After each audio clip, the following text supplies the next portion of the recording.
Alrighty then. Hello everybody. I am here with some voice cards, Beast of Burden. You don't see it right now because I'm in the settings. Just making sure my ears don't get blown off. Seriously, they make games way too loud on their initial settings usually. But yeah, I'm just checking if everything is set properly and then we can get started, hopefully.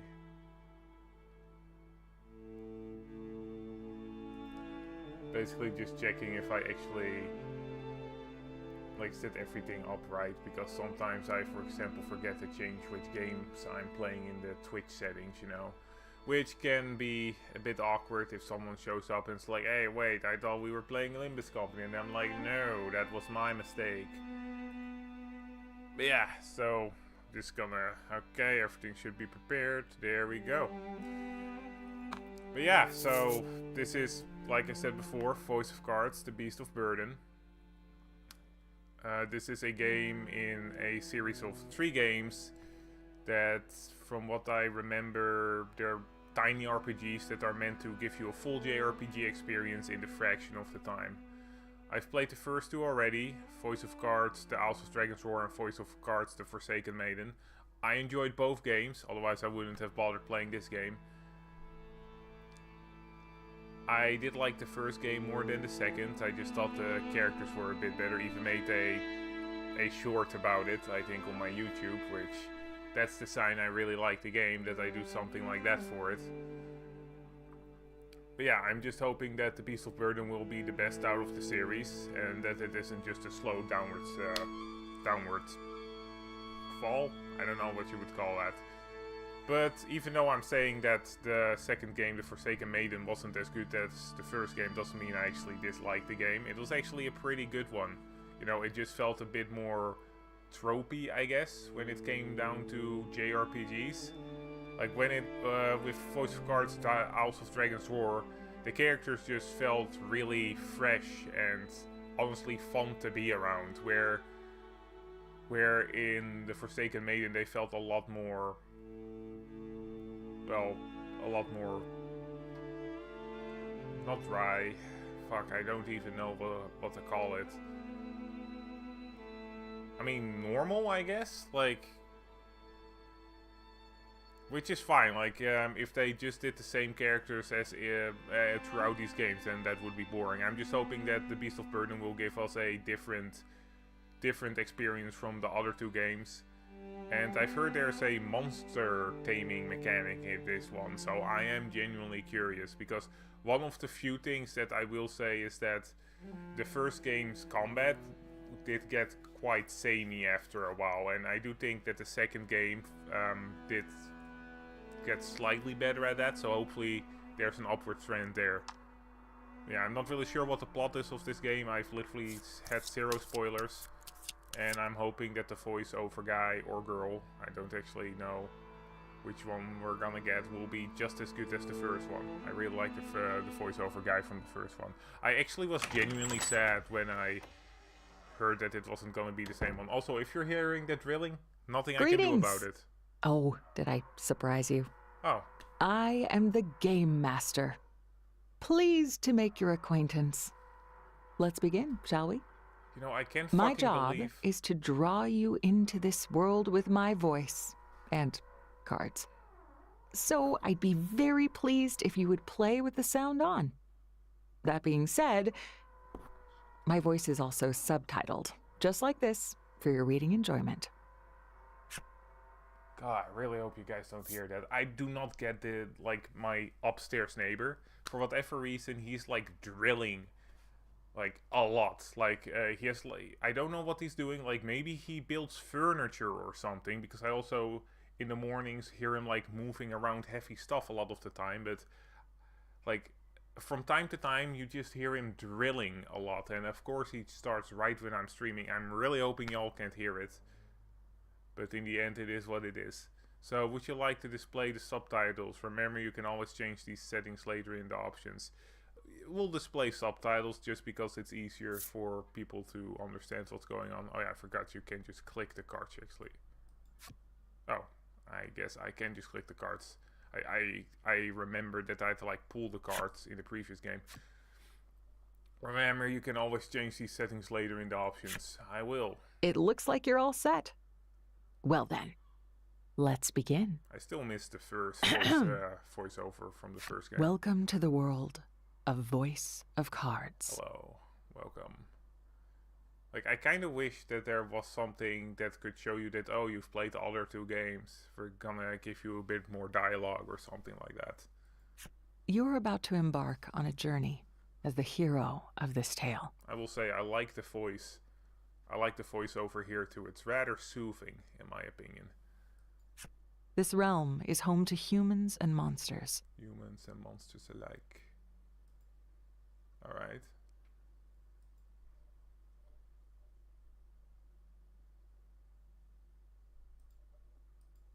It is there you and your allies' adventure will unfold. Can't wait. I look forward to seeing where the journey takes you. Now then, it's time to depart. Safe travels, my friend. Yeah, same to you, even though that doesn't really make sense in this context. I don't even know what these voiceovers tend to be. A girl faces off against a monster within a dim cave. Alright, we're starting with some battling. Nice, nice. Music is albeit. Ooh, I remember seeing her. She kind of reminded me of those Nier characters. God, I need to play fucking Nier. The girl adjusts her stance, readies her weapon, and lunges at her opponent. I've actually not played Nier Automata A or battle Nier. right off the bat. Drive back the monster. I feel like I probably should because they seem like games I would actually quite like. But at the same time, I'm basically already familiar with the story, so I'm not as... I won't have the full experience of it. But maybe at some point. I'm actually trying to get through my backlog right now, which doesn't really help because I keep picking up like new games that that I find, you know, like like I basically right now have a rule that I don't buy any games. Well, new games until I'm finished with my backlog. But for example, there was this one fan-made visual novel from Ruby that I'm trying out right now, and it's not a short visual novel. It's actually pretty large, so you know. It's gonna take a while for my backlog to actually finish. The only real exception I'm making here is if I like want to really stream a game specifically, then I'll buy one. But for example, I bought all the Voice of Cards games because I thought, oh shit, yeah, I really want to stream these games. They look really fun. And I think it's been like at least a year or maybe 1.5 years since I bought this game. I don't know how long it's been since I actually played Voice of Cards Alsos Dragon's Roar initially. It's been a while at least like 1.5 years, so damn, that's actually kind of crazy. Alright, let's go kill the slime. The fight's on. Take down all the enemies and your victory shall be yours. Let's see, what kind of attacks do you have?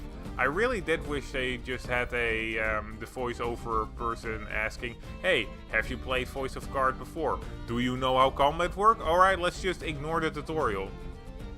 But yeah, so as you can see, this game has a card aesthetic, but it's not actually a deck builder or anything like that.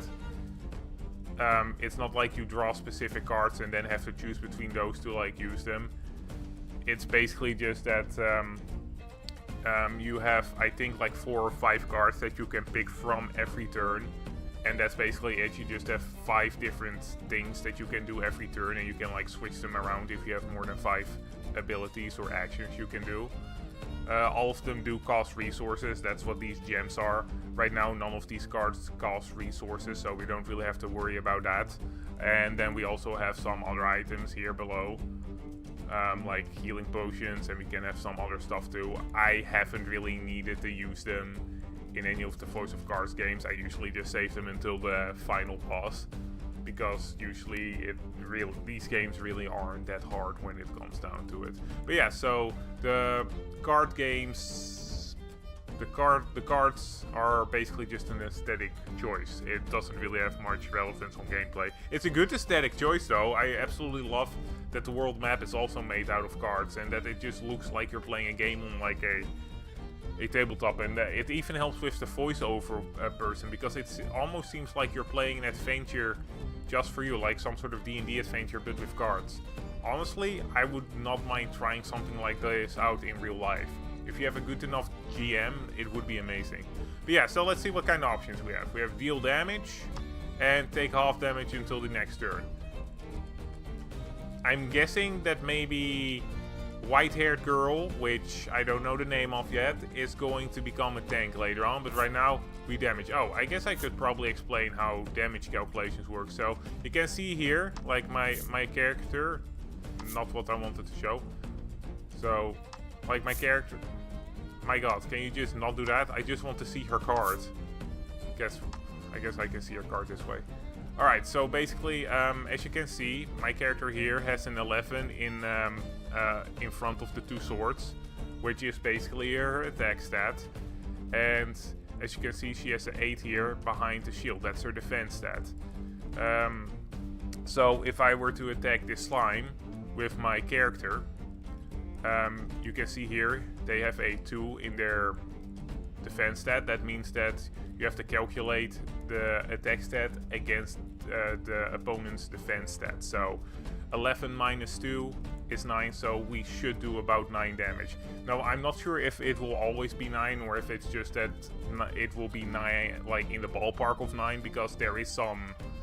I think there is a bit of difference between how much you hit each time, but I might just be misremembering things. You can also crit, which I think just does double damage. And I mean, this red stamp thing is just the amount of HP you have, so if my calculations are right, hopefully they are, because otherwise I can't even put 11 minus 2, can't even figure out the 11 minus 2. We should kill this guy, or this slime, in one shot.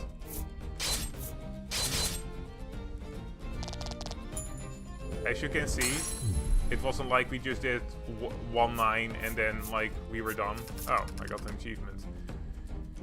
It was basically just that we did like 9 total damage, so some attacks can do like multiple hits, but it will always be like the amount of damage that you like would do if you calculate the damage like I showed you. And hold up a second, I'll be back in a second. I hate doing this when we just started, but this be life sometimes.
Right, I'm the back.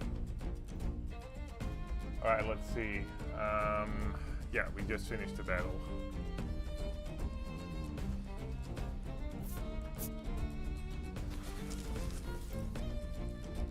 Alright, so we're in a cave somewhere. Oh, there we go, Mr. Slime, I'm sorry. The monster defeated, the girl lets out a sigh of relief.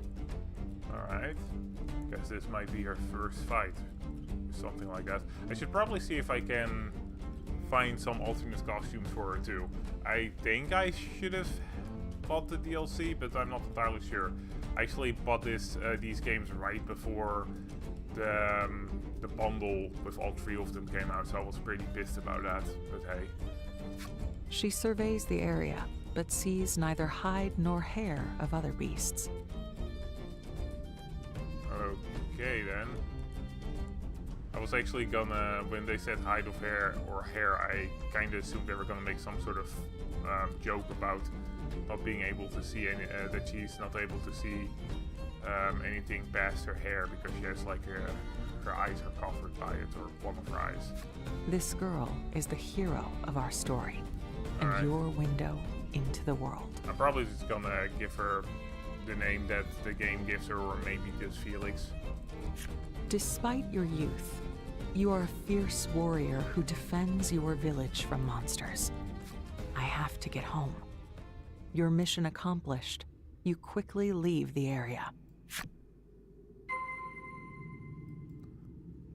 Return to the village on the lower levels. The lower levels, okay. Yeah, and we can move. Yeah, so, yeah, alright, thank you.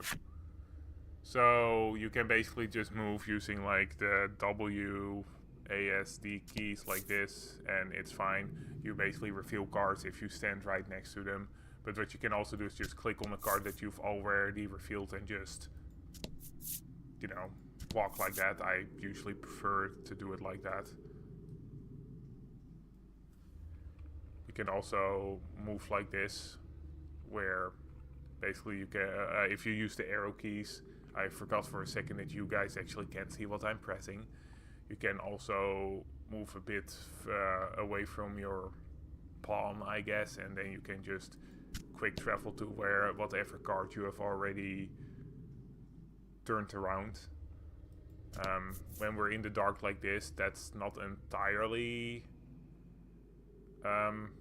truthful, because I think that I can only travel as far as the light goes. So for example, even if I had these cards all turned around, I probably couldn't fast travel to it because it's dark. Like you can see, I can't go further than the light right now.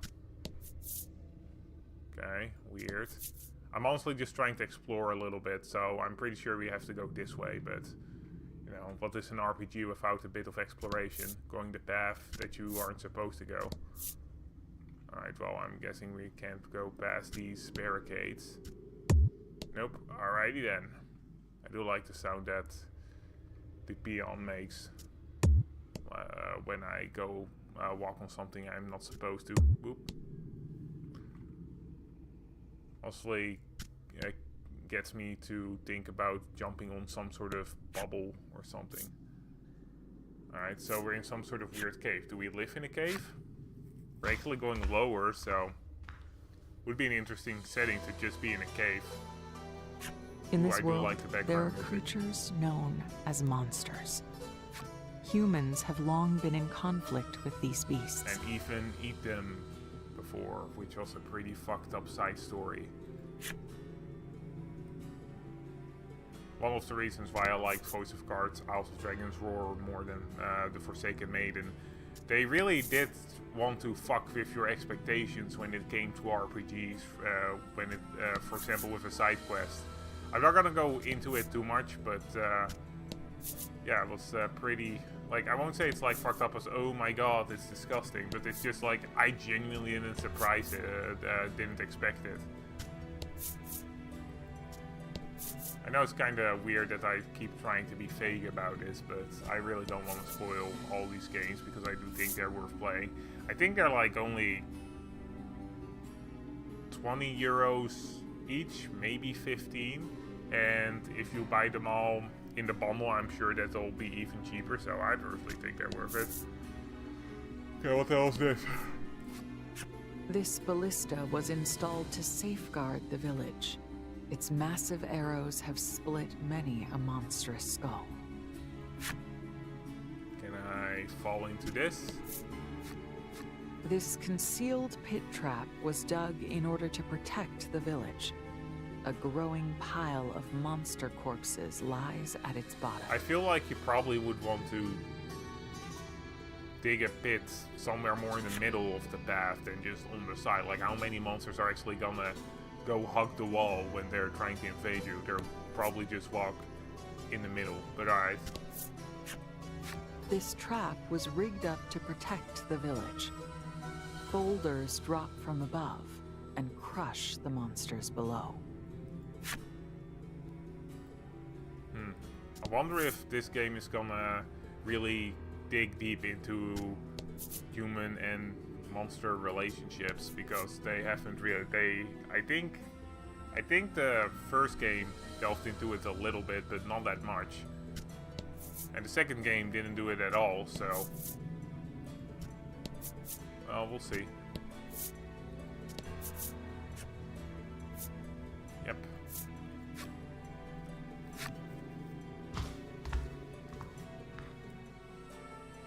You know, if she actually lives in Your some village lies deep beneath the earth. Everyone has taken to living underground to safeguard themselves from the monsters. Huh. Well, now I'm curious to know if this game takes place before or after the other two games. Although the village itself is well protected, the people within it are slowly but steadily spiraling toward ruin. Like the first game, the second game took place, I think like 15-ish years, maybe. Nah, like 19. Okay, between I'm gonna say between 17 and 20 something years before the first game.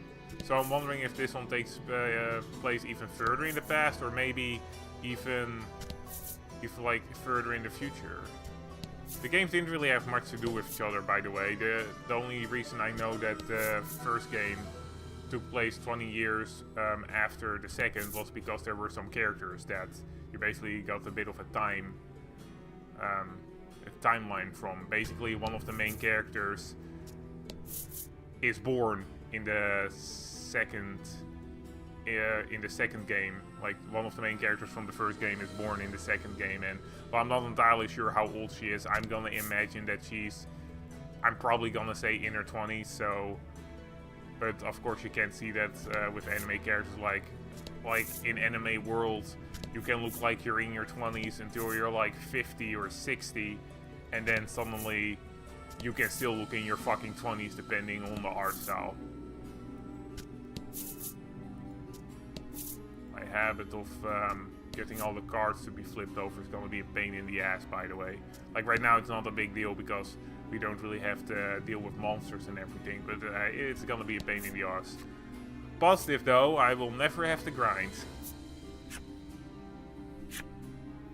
But honestly, it would just be so annoying to have a lot of cards unflipped. It would really just annoy the crap out of me. Was that the beginning? Like, was that the prologue? The village is the same as always. It appears the battle above has not affected life here at all.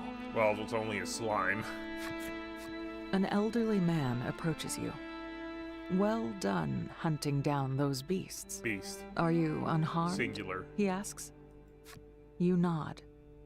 He gives a sigh of relief, then begins asking question after question about the monster's strength and numbers. One slime. They weren't that strong. He appears to be worried about the gates and mechanisms on each level, and whether they'll be enough to defend the village. Don't worry, I'll protect the village, you reassure him in a cheery voice, then continue on your way home. She doesn't seem like someone that would use a cheery voice, but who am I to judge? Huh, I'm genuinely surprised that that the game didn't just head to the... Yeah, thanks. Yeah, thank you. Thank you. They're basically explaining monster movement here, so... But yeah, so I'm genuinely surprised that they already had everything flipped over. Usually they don't have that. Like usually, even if you go to a new location, it's like you have to flip everything over manually. Alright, well, let's first talk to the people and see who we have here. Maybe some new art, that would be nice. The girl's Aw, face lights hello. up when she sees you. Hey, come play with me again. Why is everybody's She hair chirps, white? giving you a tight hug. Why is everybody an albino in this village? I feel like that isn't something that happens if you're underground for a long time. The old woman smiles gently at you. Thank you for protecting our village. But don't push yourself too hard, dear, she says. I don't think I have much choice because apparently I'm the only person that's above the age of 5 and below the age of 700. Alright. Except if you're... Okay, never mind. The young man's face turns red. If you need anything, I'm your guy, he exclaims. Ooh. Okay, apparently he has a crush on the girl, which kind of makes sense because again, both of us are like the only people that are not older than 70 and younger than 5, so not really much others to pick from. Unless you're, I guess, into old people, which I'm not really, so... There are really large happening. gaps in the roof and walls. Well, I guess it But depends. it Like, hardly matters in a village with no rain. if I guess it depends because I've seen some people that do take care of their appearance and stuff, and like, and at that point it wouldn't really be that bad. You know what? I'm just gonna stop talking about this topic because I don't really see why I went there. Seems kind of weird. All right, well, let's go this way. Oh wait, I'm guessing that's your mom. As or you our enter your mom. house, your mother envelops you in a warm hug. Your mother seems worried as you haven't been home in days. I just realized, but why do all of these people have so many belts on their clothes? You've been away for so long. Let the others know you've returned, she says, handing you a basket full of eggs. They're eggs from your chickens. It's your job to distribute these throughout the village. Okay, I'll be right back, you exclaim with a cheerful smile.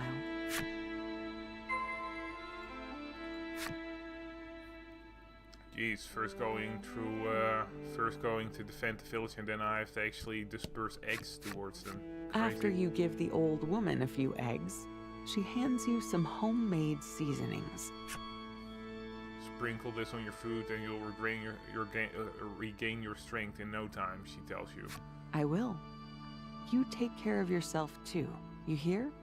You reply in a lively voice. Okay, I feel like they specifically are making her all bubbly and stuff right now to pull the rug out under us because, like, her portrait isn't all that bubbly, so I'm pretty sure that she's gonna, like, this is something she does to make sure that the village doesn't go into a depression or something, and then when the village is eventually destroyed, which it's totally gonna be, we're gonna get the situation where she basically just is like, alright, I'm gonna break down now and not be happy anymore. You fulfilled the necessary requirements. Okay. Yeah, I honestly don't really pay attention to these special stories for the most part. No. I will view that later, maybe. Probably not. Alright, hello, guy. Just as you're about to hand the young man some eggs, you see his ears turn red, and he lifts a jar of water up. This is for you, but it's heavy, so I'll help you carry it home. Don't worry, I can handle it, you assure him. Then take the jar and hand him some eggs.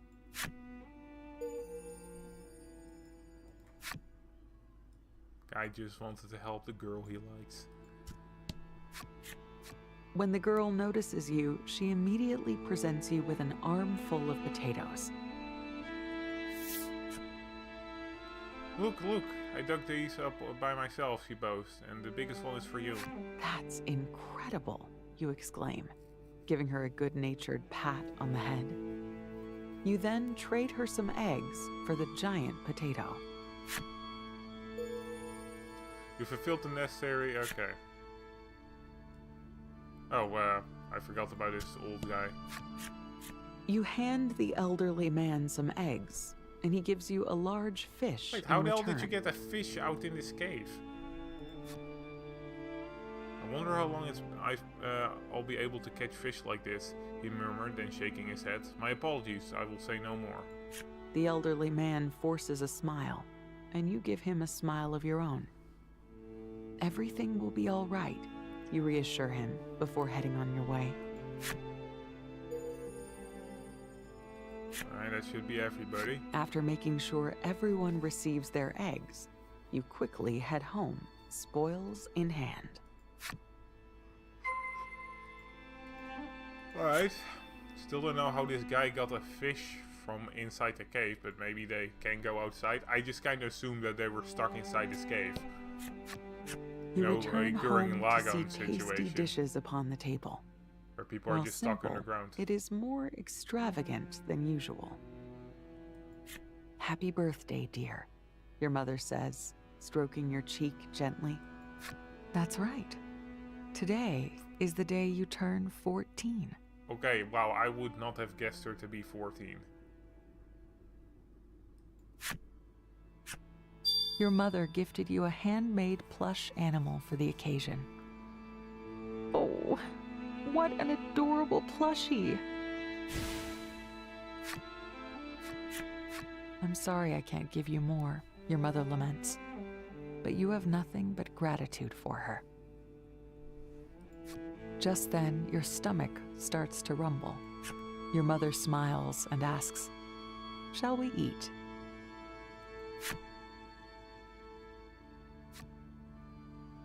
Several hours later.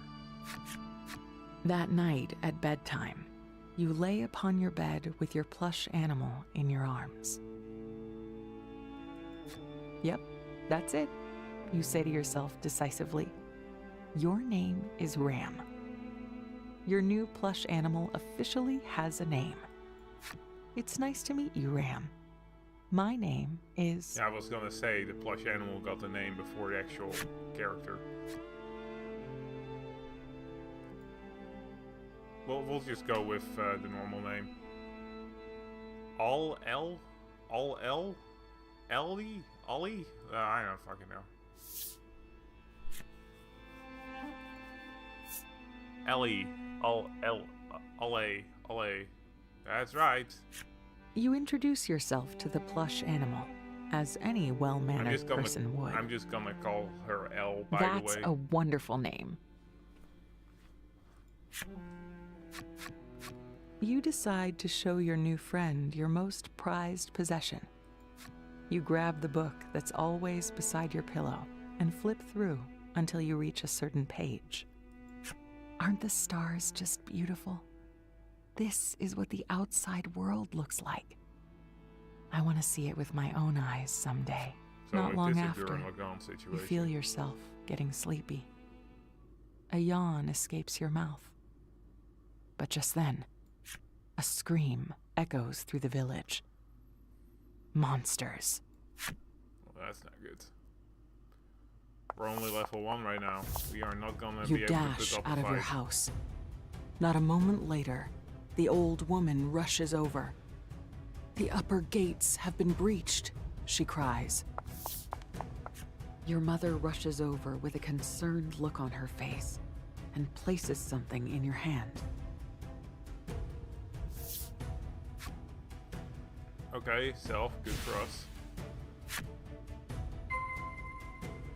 Alright, let's see what we can do. If every member in your party becomes incapacitated during battle, it's a game over. Should your journey meet an unfortunate end, you can continue from your last save point, so it's in your interest to save often. To save, press the... okay. I should probably save then. Alright, let's see, data, And we will save real quick. Okay, so the last save point was at 25 minutes.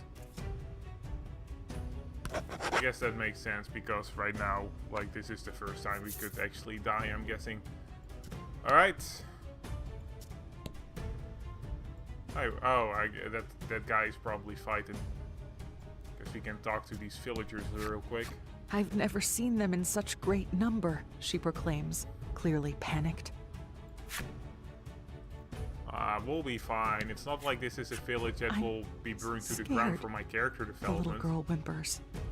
Her body trembles as she cries.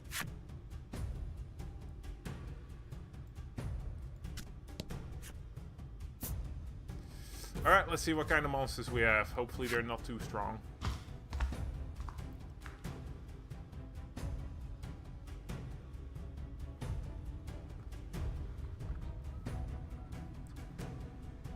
Oh yeah, I forgot it's like super dark right now.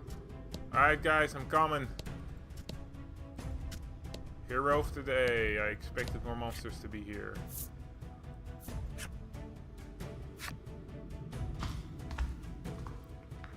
No, it's kind of funny that this girl is using a spear inside of a cave. You would think that they would use shorter weapons. Before the fourth level gate, oh my god, that's the villagers monster we're afraid face of? off against the incoming beasts. Like, it's tiny. It's fucking tiny. It's barely there. An elderly man turns to you and exclaims, "We must close the gate. Please stop the monsters." You nod and turn both pointed gaze and pointed weapon at the creatures. There are many traps nearby that will help you defeat the monsters. Use them to protect the gate. Okay.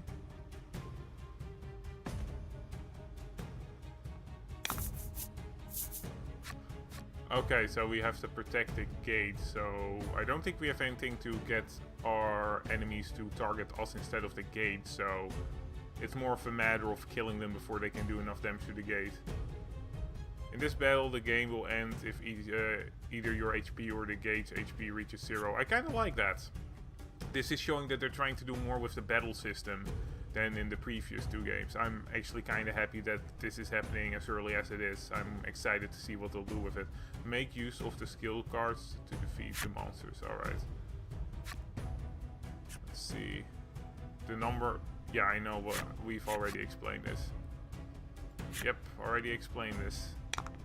Alright, let's see. We need to probably prioritize focusing on anybody with the most attack. So the turtle actually has the most attack, surprisingly, but also they have by far the most defense. So let's first see if we can find a card that has defense piercing properties that basically just ignores defense.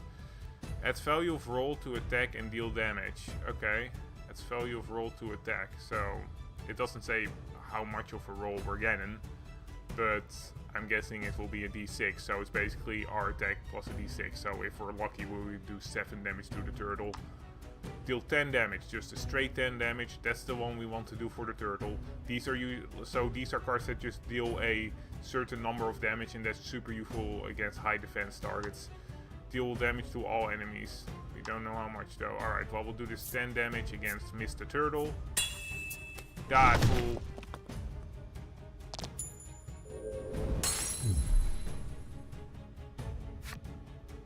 That does it for battle basics. The rest is up to you.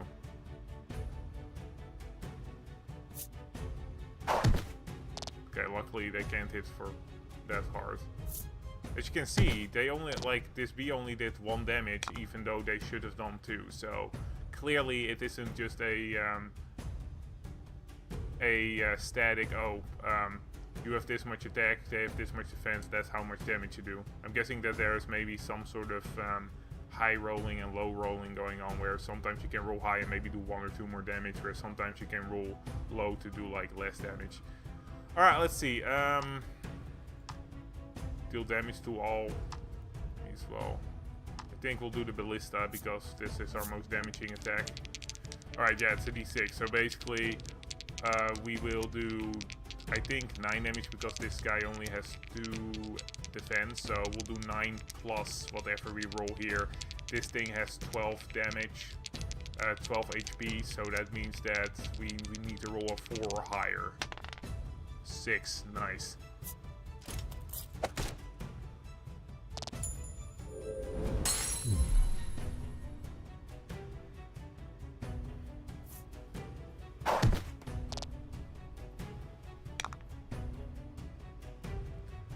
Alright, well, I don't see why we would do anything except the ballista shot at this point. We do have our normal attack, but it's just less than our normal attack is worse than the ballista shot in every way. Like with the ballista shot, we basically get our normal attack plus at worst 1 extra damage, at best 6 extra damage. Yes, we leveled up Ellie, fucking hell. When you level up, you actually heal all your HP, so that's actually really good for us. You defended the gate splendidly. To be fair, the monsters were pretty weak. Once the battle is over, the villagers tell you that the upper levels are in danger, so you make your way up.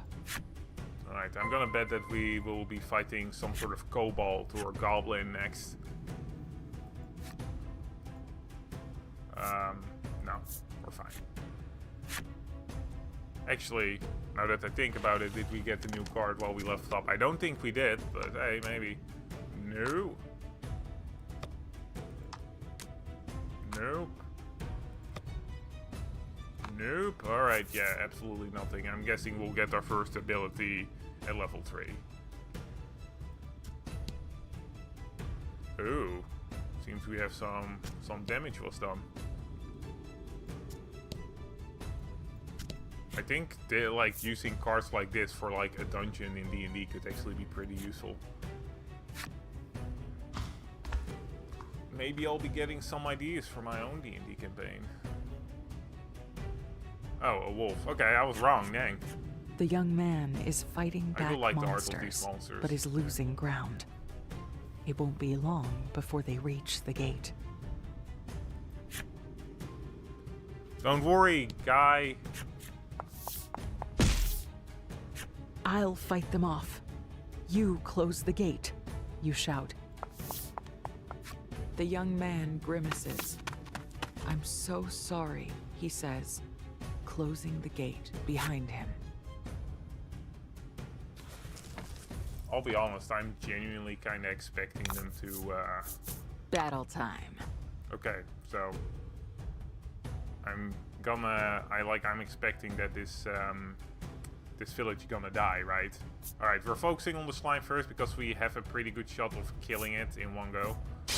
Which you always want to prioritize, limiting the number of enemies you have when there is a priority in who to kill first.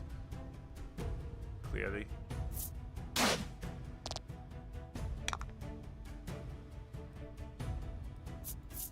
Like right now we really don't need to do that defensive attack because it's just better to kill them 1 turn sooner than to take half damage for 1 turn. Like maybe later on we'll actually have to use for that defense attack. To be fair though, I've always been more in the favor of being on the offense than the defense. It's just more fun that way, in my opinion. Same reason why I prefer Bloodborne over Dark Souls. They basically just teach you to be more on the offense. Even though in Dark Souls 3, even though it's not as prioritized as in Bloodborne, they do try to get you on the offense more, so... I guess thank you Dark Souls, Bloodborne, for making Dark Souls more offense-focused. See the old man from the village approach. Hey, what's up? You're Blood right. oozes out of a gaping wound on his back. You're not right. The fiends at the gate were a decoy to the village. Ah, crap, you rush to his side and check his pulse, but he doesn't have one. Well, this is where tragic backstory the village, starts. You gasp out, your heart trembling in anger and unease. Hurry back to the village. First, I have to walk this way.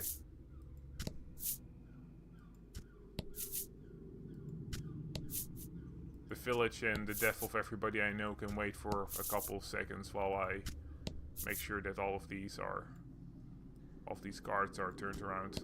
Can I? You need to get back to the village. quick. You know, I knew I probably wouldn't be able to go up, but it's worth a try, you know. Maybe at some point I will be able to walk away from the beaten path and then have like an entire secondary story play out. Who knows? Yep.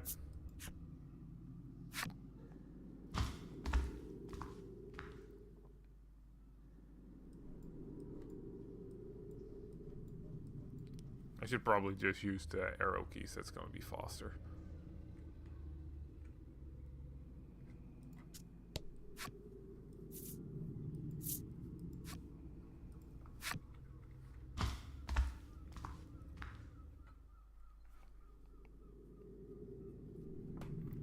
Alright, let's hope that at least our mom isn't dead.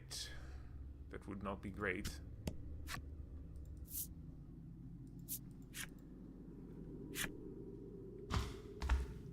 I wonder if the creature we're gonna see that's attacking the village is gonna be an ogre. Pebbles patter down on you from above. When you look up, you see a giant hole in the ceiling. You wonder if that's how the monsters got in. Honestly, how the hell did we not hear that? Oh no. Your mother.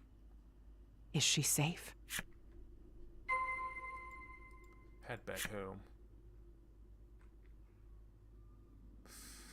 Ooh, ooh, ooh, ooh, ooh, that's not great for us.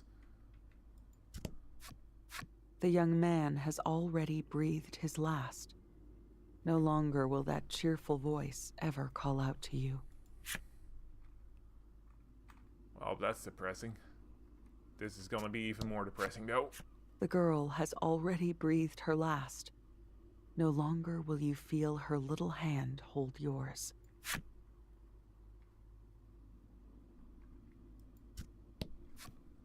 The old woman has already breathed her last. No longer will those warm eyes ever look upon you. I feel repeating the word breathing your last or the sentence breathing your last in every one of these kind of diminishes the effect you want it to have. You can see a broken desk and bed peeking through the destroyed wall. Alright, well, let's hope that our mom is still alive. Wonder where her dad is. Well, she doesn't have that black. You rush into your effect house, over panting heart, for so breath, and there's find hope. your mother on the ground in a pool of blood. Mother, you shriek. She opens her eyes, but only just. Ooh, I like this song. This is pretty good. This is pretty good. Like, if Voice of Cards does one thing right, it is the music. But a lot of games do that. But still, props are due. Alright. My sweet little girl. You must live. You sob and scream as you cling tight to her, but she never wakes to console you.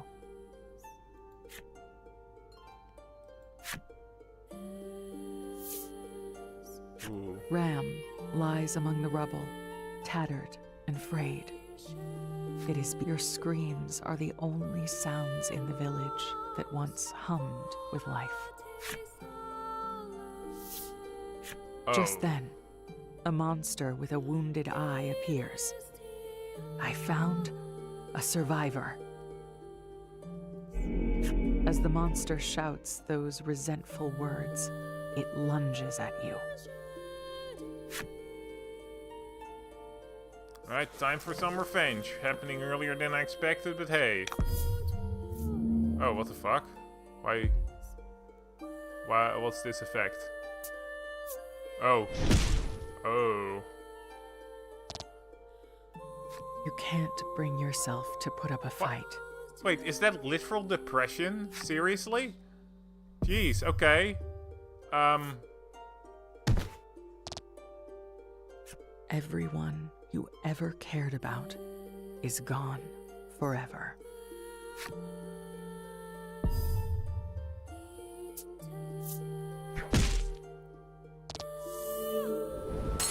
Well, that was a short game. Guess we're done. Well, thank you guys for watching me play some Voice of Cards. I hope you The enjoyed. monster brandishes its weapon, readying to strike the final blow. Having lost all those precious to you, you close your eyes and resign yourself to your fate.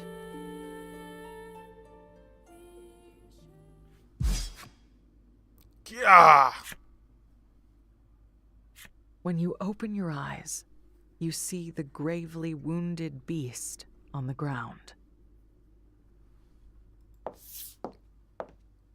Who the hell's that? You also see a boy, who you assume is the one who struck down the monster.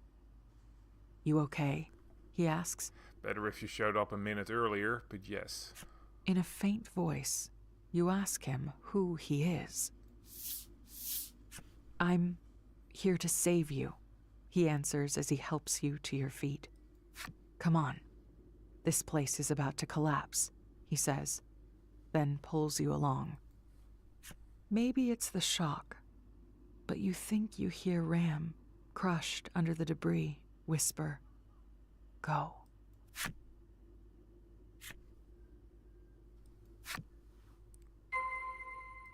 Well, let's see what level this mysterious boy is. I'm hoping they actually made him a higher level just to show that he is more powerful. Okay, level 3. Well, guess that one level really does make a difference. What your abilities like.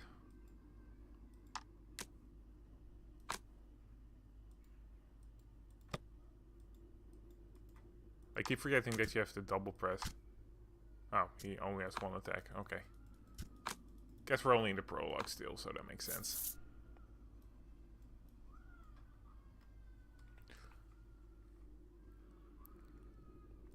Well, let's get the hell out of here. I'm guessing this is gonna become some sort of revenge quest. I genuinely expected that monster with the one eye to become some sort of later boss at some point, you know? Like, why specify that the monster only had one eye if you're not gonna do anything with it later? Maybe it'll show up later on anyway, like, I'm guessing it might. I'm hoping it does. Getting some good revenge story. Your home, your village, your family.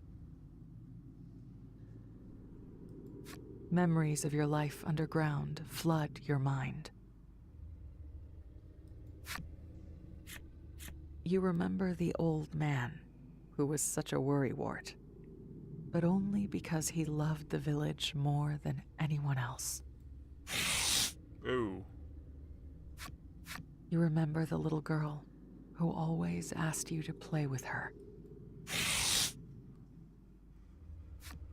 You remember the regrettably unreliable but undeniably kind-hearted young man. You remember the wise old woman who taught you all manner of things. Your heart aches for your mother, who loved you more than anyone. My sweet little girl, you must live.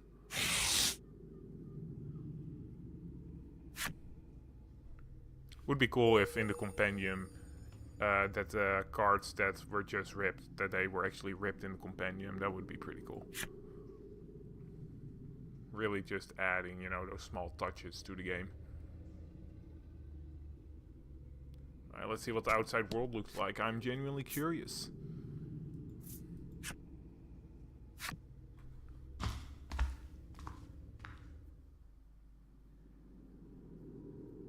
Oh, what?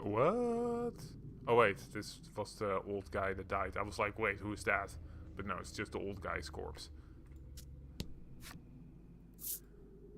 Alright, we haven't gone beyond this point yet. Hopefully we won't find any monsters because I am really low on health. Should probably heal now that I think about it. Should probably save now that I think about it.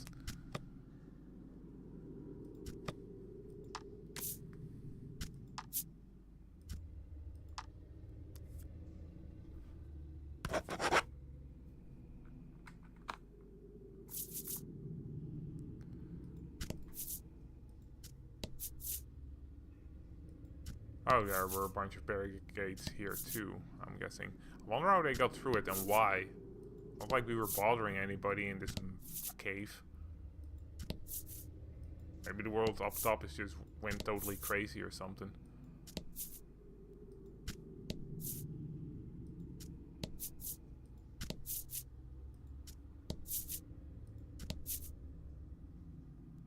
Right, just there we go. Couldn't have that card unflipped. Yes. I'm guessing we'll not be seeing any monsters because otherwise they would have healed the main character. Or maybe they're just trying to give me a false sense of security slowly and then like springing a hard boss fight on me. Not healing me at all and being like, ha, you should have saved, dumbass. I could see that.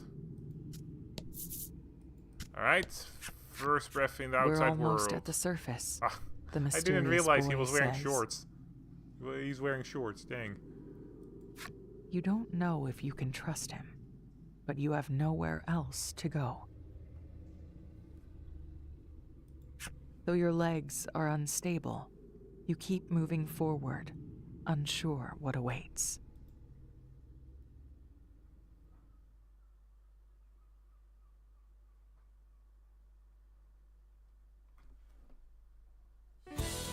Oh, alright, this was the prologue apparently. Alright, well, I'm not really sure what the main adventure is going to be here. Our guardian heroine leads a modest life underground.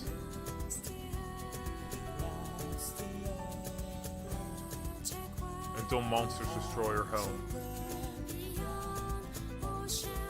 A young boy appeared before her amidst the chaos. She is wrecked with grief at her loss. The boy takes her hand and guides her above ground.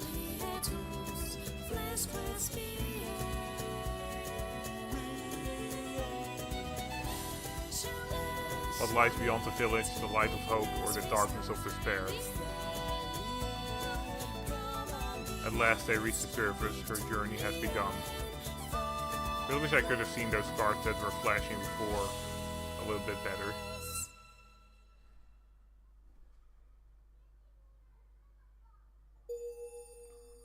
You fulfilled the necessary requirements and unlocked guard flip side story. Alright. Ooh, some new cards.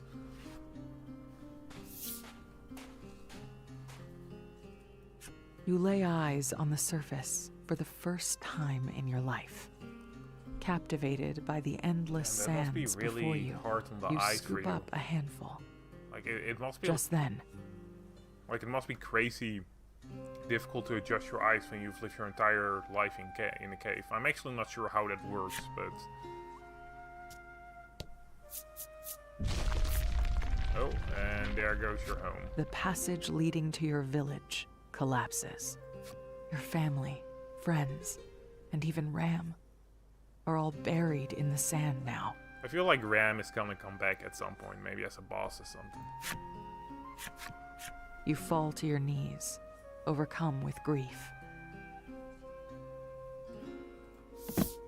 The boy stares at you, watching as you sob until you can barely breathe. Once you've calmed, he speaks. "Let's go," he says, then begins walking.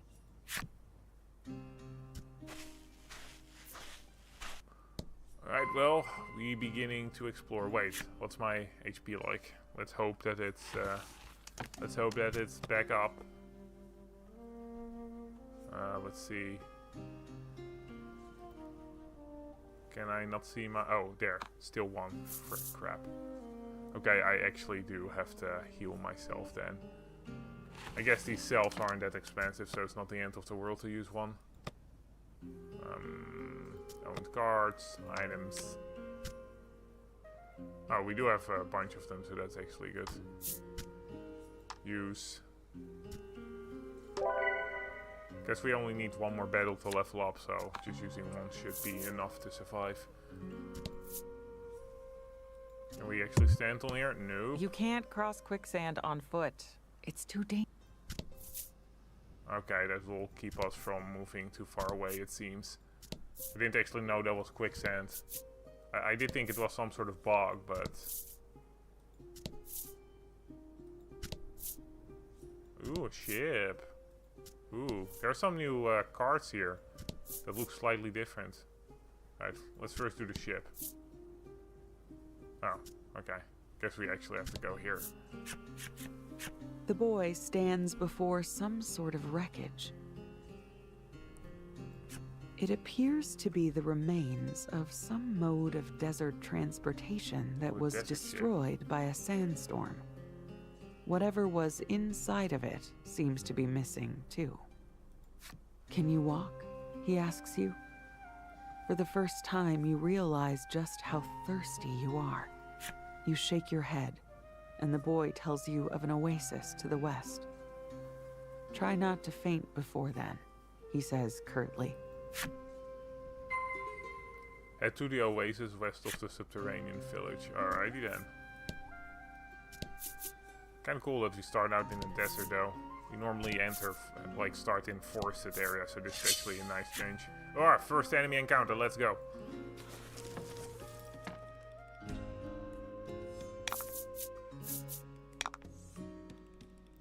Right. Okay, they are actually pretty close in strength, so it doesn't really matter who we attack first. Like I was thinking maybe the boy could kill this bee thing first, but I don't think that's the case. Yep, just attack the boy. So it would probably be better to attack the girl because she's gonna heal after this battle anyway, but whatever, it's fine. I sympathize with the girl more.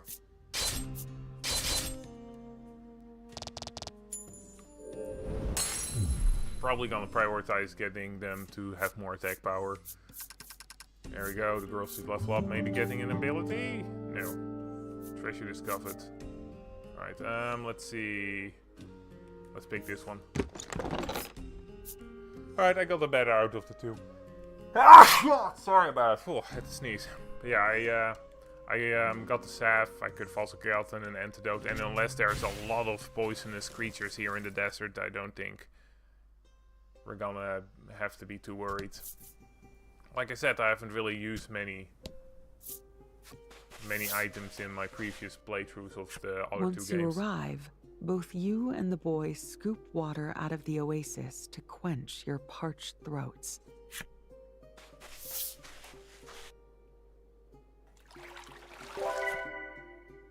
Your HP is fully restored. You swallow, hoping to ease the dryness in your throat, and cast your hollow eyes at the sky. I can't see the stars, you murmur. Of course you can't, he replies. The sun never sets here. In a world without night, stars are merely a thing of fairy tales. Wait, how does that work? How is anything alive? You can't see. When you ask the boy where he's going, his answer is short. To get revenge. Revenge. A darkness finds its way into your once hollow eyes. You want revenge on monsters? Want to live a peaceful life? Okay, so I know this is the choice that the story wants you to make, clearly, but I'm curious. Maybe we'll actually get a earlier ending? You stifle the unusual feeling welling up inside of you and whisper, I want to live a peaceful life. Are you okay with that? The boy asks. You're not. And your body trembles in rage just remembering what happened. Okay, so it really didn't matter what I chose. Right. Follow me, he says, then extends a hand to you. You take it. Fair though, this isn't my story. The boy this is her says story. he's heading to Steelborough in the north to find a means to exact his revenge. Like, when it comes down to it, when they give you fake choices like this, sometimes it can annoy me, especially if they make it so that the player is supposed to be you. But in this situation, Elle seems to be genuinely her own character, even though they do tell this story from I think a second point perspective, it's called, where they say, oh, you do this, you do that, right? but L clearly isn't you. You decide to head that way with him.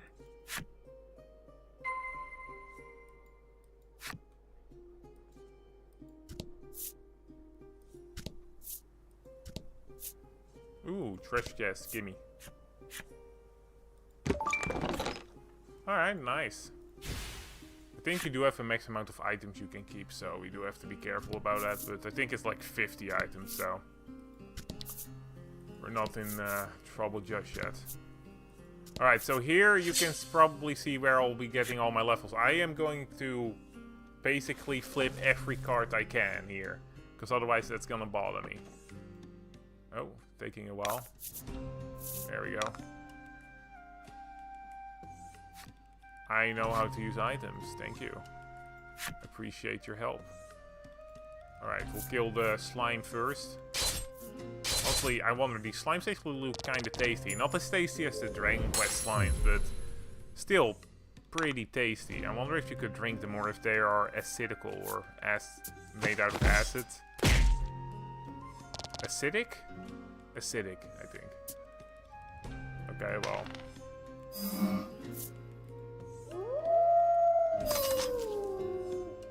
That's not really a big deal. Better than getting extra damage. I know what it is. Thank you very much. The takedown is pretty self-explanatory.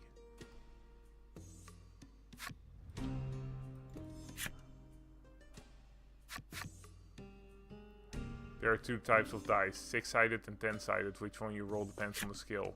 Alright. 6-sided dice are used for skills that deal with additional damage. 10-sided dice are used when determining if a skill succeeds or fails. Good to know. Alright, so basically we'll do a bit less damage, but that's really not a problem right now. I don't think status ailments actually carry over from battle to battle, you know? Alright. Ooh, another treasure. Give me some healing potions. Ah, dang it. I'll usually go for the exact same card every time, because otherwise you're gonna start questioning, oh, which one should I pick? Like at that point I just have no regrets. I'll be like, I'll just pick this one every time. So I'll probably be picking the left one every time. Except maybe if we start getting 3 choices, then I might start picking the middle one. Alright, let's first. Okay, that's gonna be annoying. Extremely annoying. Please let me flip that card over at some point. You know, you might be thinking that me trying to flip every card here is a bit of a waste of time, but you can always do sometimes get some extra content by that. Because there are some, in previous games at least, there were some hidden tidbits that weren't necessarily directed to the, directly linked to the main story. So, like for example, there was this one ship that, like had a pretty tough fight in it, but after I'd beaten it, I got some pretty damn good gear from it. So, you know, there... Oh, nice. I hope we get to the point where I can tame monsters soon. I really like those mechanics in games that aren't Pokemon. I think Pokemon is fine with it as well. But, like, I prefer it when it's things like Dragon Quest V, where you fight with the monsters.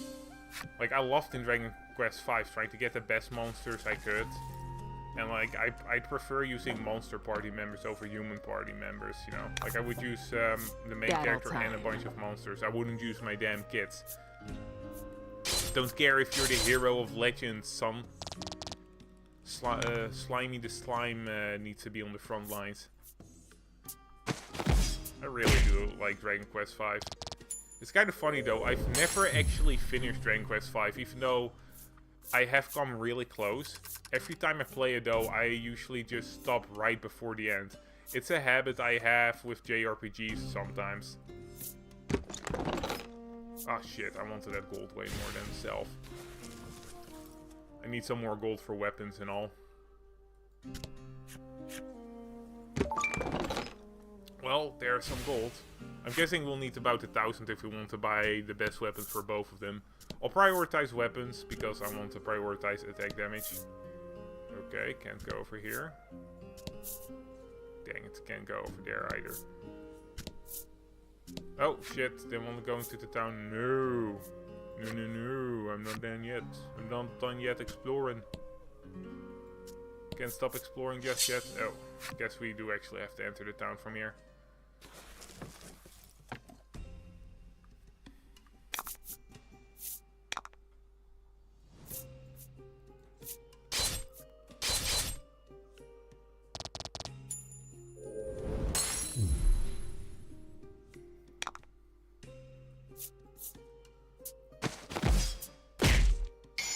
Ooh, crit, nice. This is a crit, and it usually does like, I think just 1.5 damage, That's how it's not done? double, but 1.5 amount of damage. Treasure chest discovered. Woo. Oh shit, no, this one. There we go.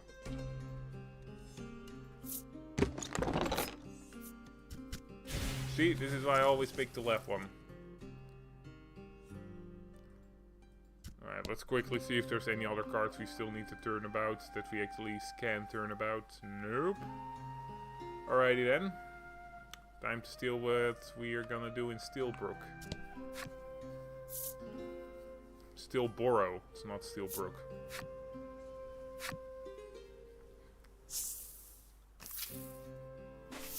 Oh, there are a bunch of sand chips. You find yourself in awe of the large and lively town, a far cry from where you came from. As you stand wide-eyed in wonder, the boy says, "Follow me." I still am kind And of walks curious off. why the boy was in the village. Like, I feel like just some random hovel in a cave isn't gonna be all that noticeable. Did he see us being attacked and wanted to help? Heyo.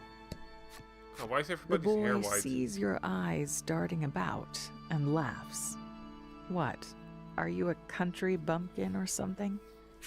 Country bumpkin.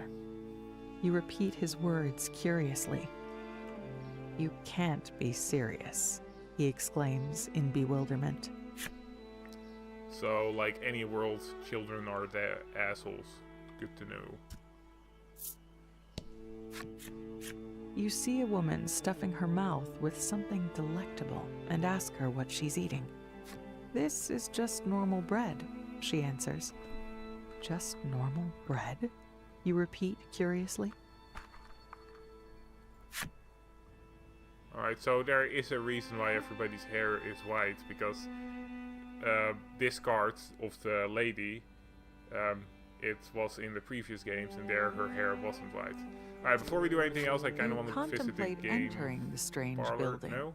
but decide it's best not to go poking around unfamiliar Alright, I places. thought I just could get the whole explanation of this game out of the way so that I could play it whenever I feel like it. Actually, pretty fun game. Overall. I don't think the multiplayer Hey scene there, is miss. that big though. How about a pretty hairpin? I think it'd suit you perfectly. Okay, this A guy's hair man isn't calls out white. to you. "Thank you," you reply as you accept the accessory, then walk off.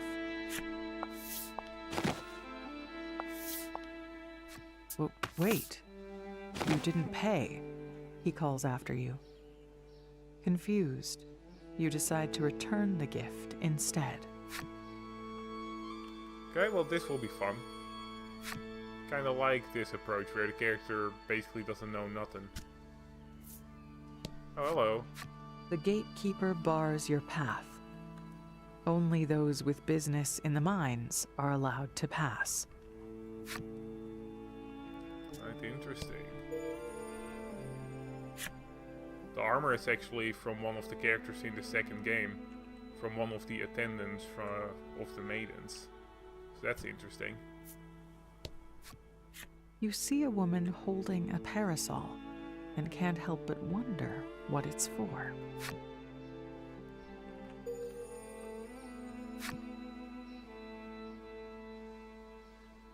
Weird rails throughout the town. Alright, well, let's see what this guy wants. You finally catch up to the boy. Apparently tired of waiting for you, he grabs your hand and pulls you into the grandiose building.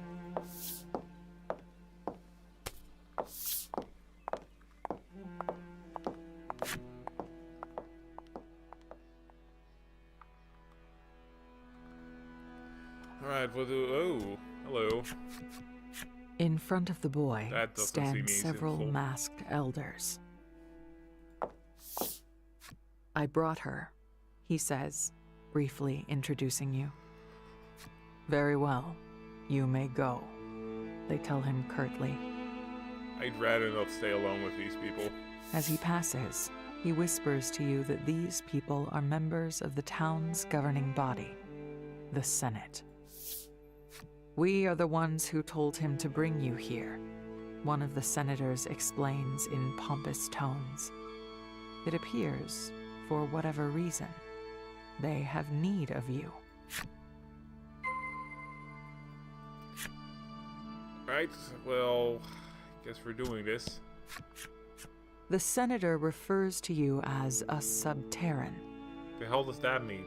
It feels like a slur. According to legend, those who live beneath the surface have the power to subjugate monsters. He says they have need of that power. Okay, well I guess this is where the whole subjugating monsters thing comes into play. The senator explains the town's situation to you. The people of Steelborough have been living by the grace of a mighty monster known as the Steel Primal that inhabits the mines. But in recent years, that beast has begun to rampage. The senator explains that due to the primal's influence, other monsters have been growing violent. It may be why your village was attacked, he says with an exaggerated frown. Oh, that's a he. The three senators ask you to use your powers to subdue the Steel Primal. Will you accept the senator's request? I should refuse, yeah. You find the senators to be haughty and the whole situation unpleasant. But in order to exact your revenge on the monsters who destroyed your home, you want more information.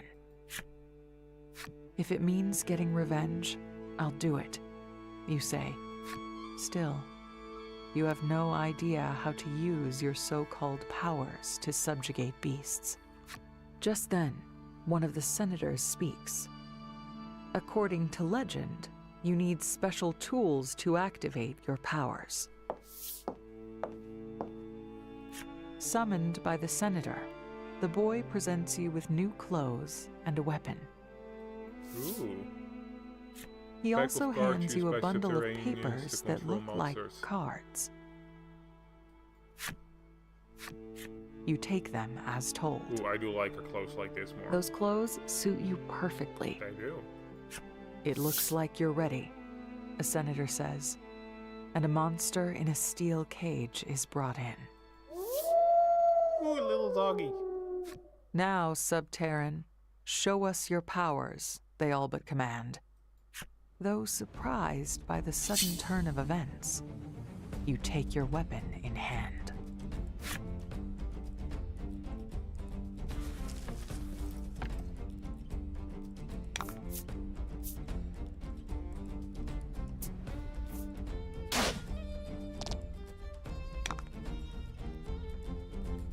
Okay, so he actually did do some decent damage. I don't really know how to subjugate it. So, I guess we're just gonna attack it.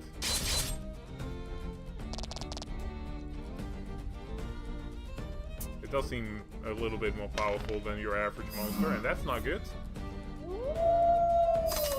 Well, we should still be able to defeat it in 2 turns at least, so that's good.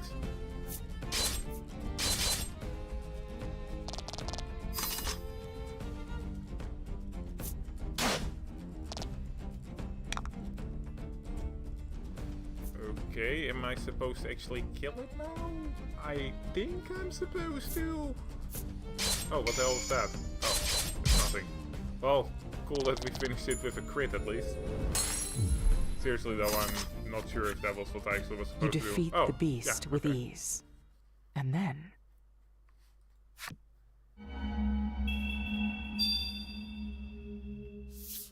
We got a The doggo. cards you were handed earlier begin to glow, Oh, that's cool. and the So, light envelops the monster. I'm guessing maybe it will work more like summoning than it being actual companions. The senators explain that you can now summon the beast and use it in battle.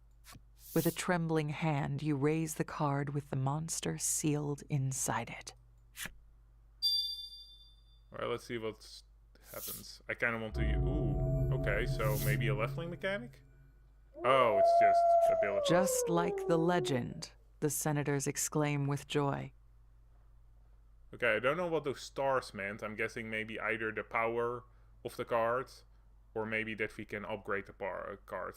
But it seems to just be abilities, which I find kind of disappointing. I'll be honest, I had kind of hoped they would be their own characters, but, you know, this is also a way to go with it. Like, it's not necessarily a bad way to go with it. It's something different. Alright, nice. Give me some other ability, or are monsters gonna be our abilities?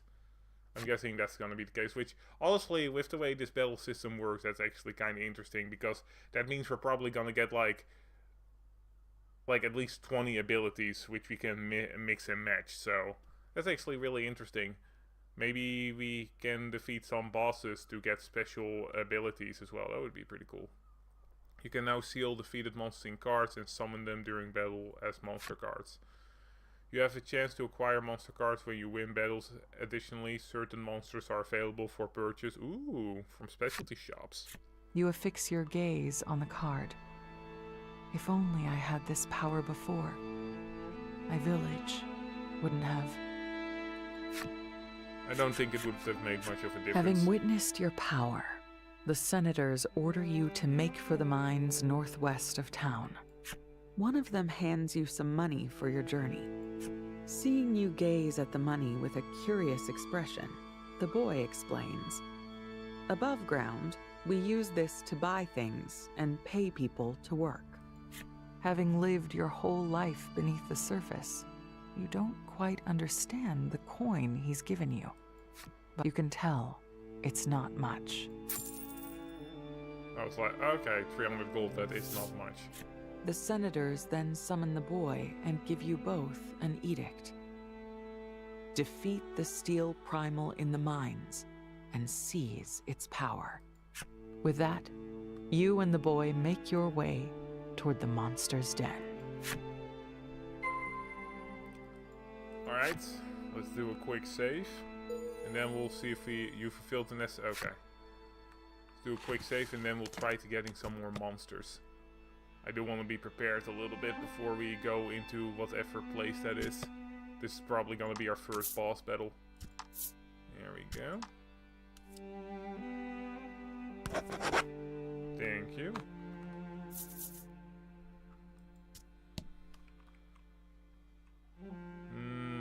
Oh wait, I should probably actually equip that monster card, or can I just use it whenever? Skills. Okay, no, it just works the same as with normal ability cards, and I'm guessing that this is the way that this girl is gonna get more, or Elle is gonna get more abilities where we'll capture monsters. And with these stars, it's either that the more we use it, it will like level up the stars, or it's how strong a card actually is, where 1-star cards are like the weakest and 5 stars are the strongest. Or maybe the amount of monsters we capture of the same sort will increase the amount of stars we have on this card and increase its damage maybe, or its effectiveness, I guess. We'll have to see, we'll have to experiment. We'll see, maybe we can capture another wolf and see if that increases the stars of the card. I'm gonna try and not read the wiki on this, because otherwise I might spoil myself. You're ready to set off toward the mines and defeat the primal. But I have an errand to run, the boy tells you. You can do some shopping while you wait. And without further ado, he walks away. Mysterious boy was removed from your You party. despair for a moment, having never gone shopping before. But with nothing else to do, you set out in search of shops. Alright, let's first see if we can find a place that we can buy monsters from. Luckily for you, there are all sorts of establishments in town to support you on your adventure. Would you care to have them explain? No, I'll figure it out. Now then, why don't you go pay these establishments a visit? Alright. Alright, let's see what we got here. A pet shop. That's probably where we can find monsters. You enter a store and see dozens upon dozens of monsters. You quickly ready your weapon for a fight. Just then, the shopkeeper rushes out. "Stop," he exclaims. "Wait." He claims that the monsters are for sale. Upon closer inspection, you realize that they are bound by chains. You can keep them as pets, but then to work. You can keep them as pets, put them to work, or cook them in a stew. Wow, okay. The possibilities are endless, so would you like a monster? Sure. Something about the conversation leaves you feeling icky, so you turn to leave. But you realize that you could harness your subterran power to control the monsters.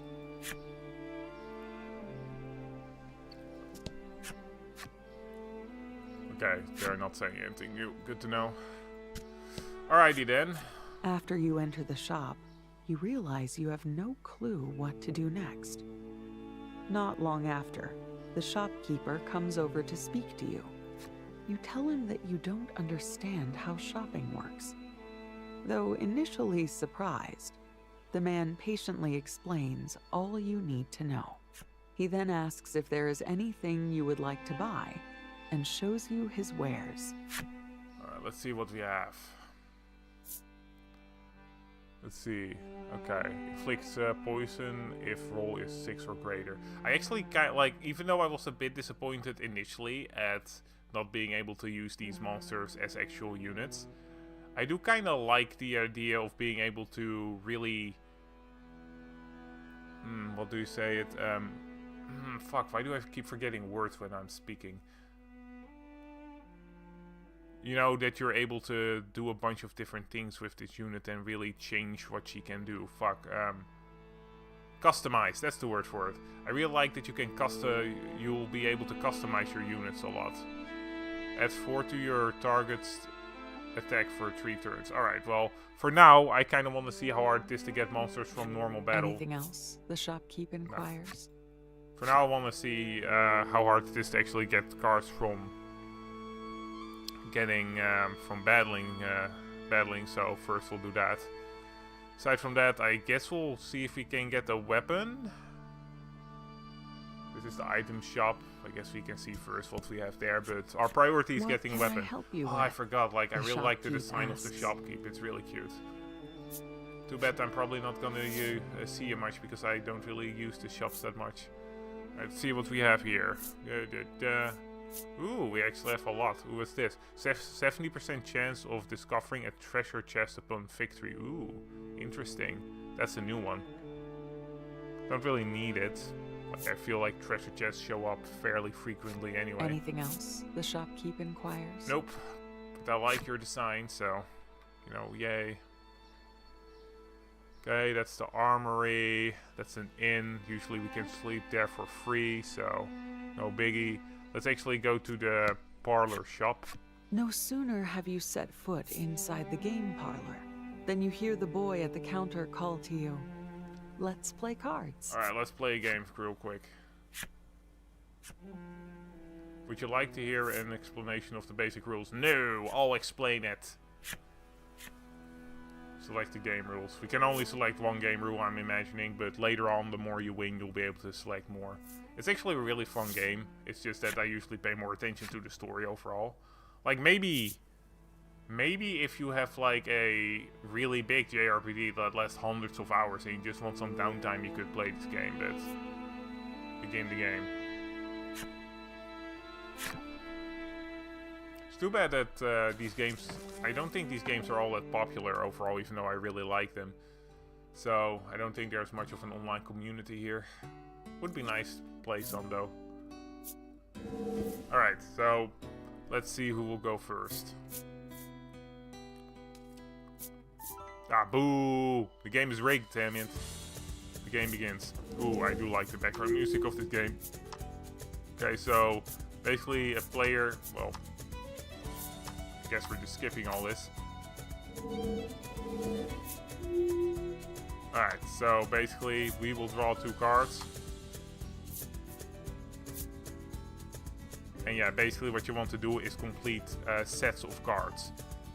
Which basically is like, oh, if you have 2 or more of the same cards, then you can complete, then that is a set. So let's say, like right now I have 2 4s, which means that I could complete this set and then I have 2 4s. What you could also do is, let's say that you have a 4, a 5 and a 6, then you could also make that a set. And what you want to do is gain sets with the highest number of points, because you can't get because it isn't like you can have can keep completing sets and keep stacking them, because you can only have a max of 4 sets. I'm not really explaining this well. Hold up, I'm gonna try and reset my mind real quick. So yeah. So basically, the purpose of this game is to make sets.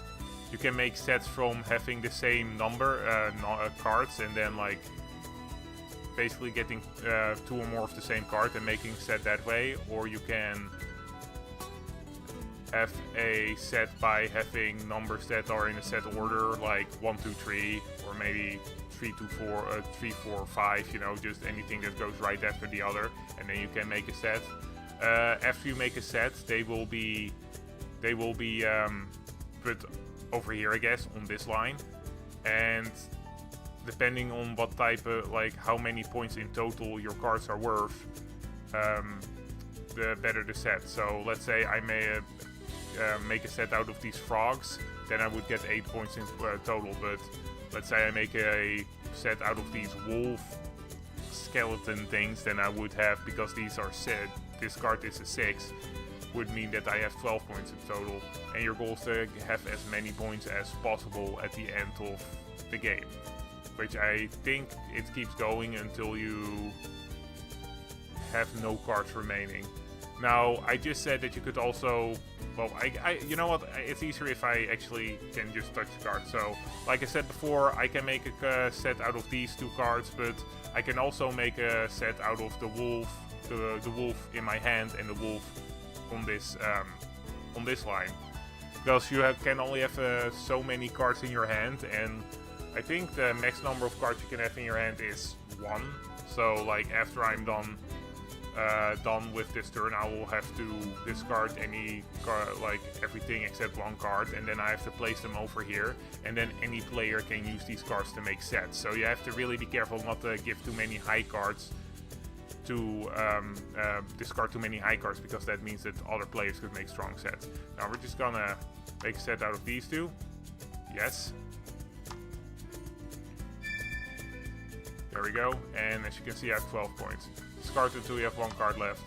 Unfortunately, I can make more than 1 set, so that kind of sucks. We can only really hope that this guy will not have the ability to use this 4.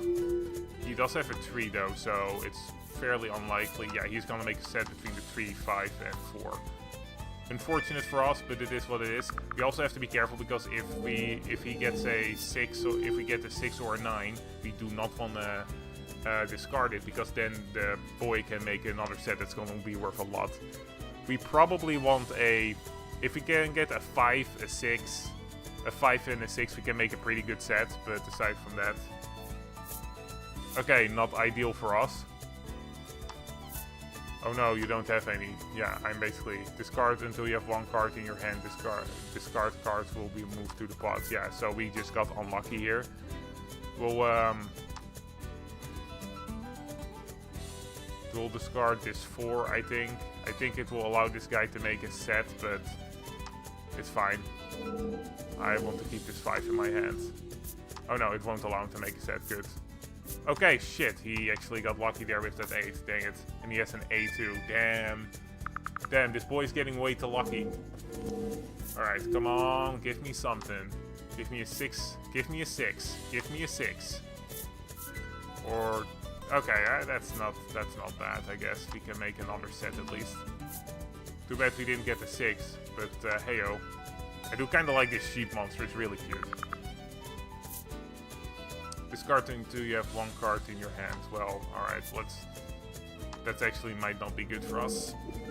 Oh no, he only has an A, so it's fine. He does oh my god, are you fucking serious?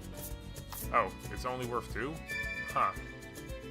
Okay, well that's actually good for us. So as you can see, the boy now has 3 sets, right? And he doesn't have any space on his line anymore. That means that if he has an opportunity to have make another set, he will have to replace the sets one of his current sets with that set, which is probably going to be the one that's worth 2. Alright, not bad, not bad.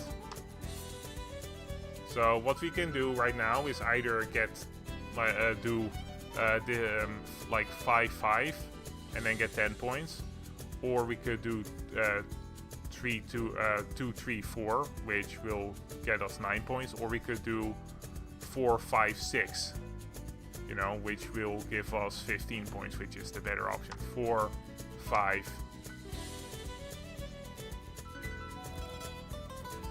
Actually, maybe I want the 4, 5, 6. Yeah, we'll probably want to do this so that we can keep the 5, because I think, if I'm not mistaken, there's still another 5 in the deck, and it will make it so that the kid can't use that 5. Discard until you have 1 card left. Well, we'll do the 3. So if he like gets a 1, okay, he can actually make a set now, which it's fine though. It's not really that worth it.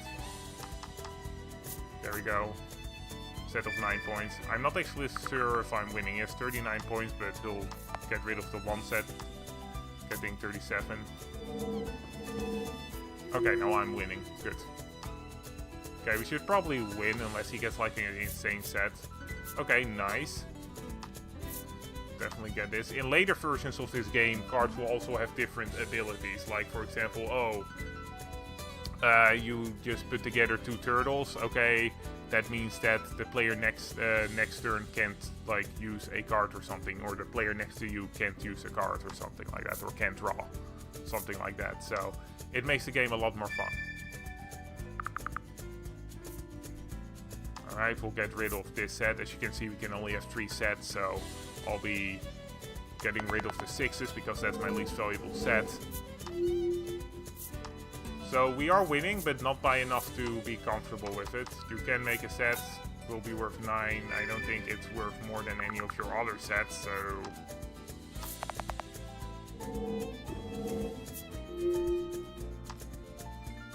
Like, we basically need anything that's worth more than a 14. Alright, well... We can make these 2, but they're basically useless to us. This is set worth 10 points. Make a set with the selected cards. Yes.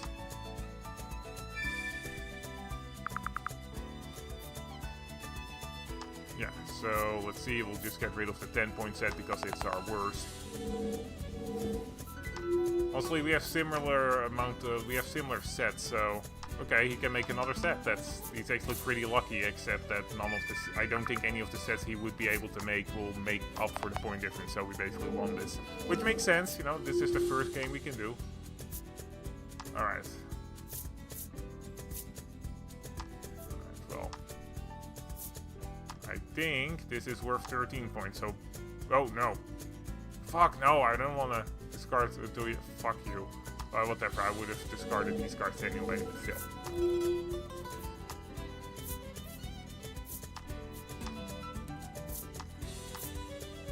Alright, well, I won. Best view. Fucking hell. Seriously, that's so annoying. Stop doing that. I get it. I don't have anybody watching me. You don't have to rub it in, you little bot person. Nah, it's just annoying, honestly. Alright, well... I don't think we actually get anything major from this. We'll just get some sort of status ailment item, I think. But yeah, I do like this game. It's fun enough. Even though I bumbled the explanation pretty badly. You're pretty good, the boy beams. placing a commemorative prize in your hand. Ooh, we got new dice. Nice. Yeah, you can also actually change the dice and the back of the cards and like the table you play on, so that's pretty cool. I usually just stay with the normal cards, but honestly, it could still be pretty, like, it can be pretty fun depending on which like back of cards you get and what table you get. I might see which ones I get because I'm pretty sure I did get the DLC ones as well, so maybe something fun. Usually you at least have one set that's a, what do you call it? A shout out? No. A reference to a different game of Yoko Taro. I think that's the guy's name that made Nier. But yeah, so as you can see, because we won, we basically got a new rule set, and this time we have effects. And I don't know exactly how many rule sets there are, but I think there are at least 4 or 5. And I think the last rule set is like that you have like cards that are like way higher than 8, but I'm not entirely sure. You can now play multiplayer. Maybe after I'm done streaming, I'll actually check if there is anybody playing this. I highly doubt it, but you know, maybe. Alright, let's see, we have the inn. We can't really do anything here, but...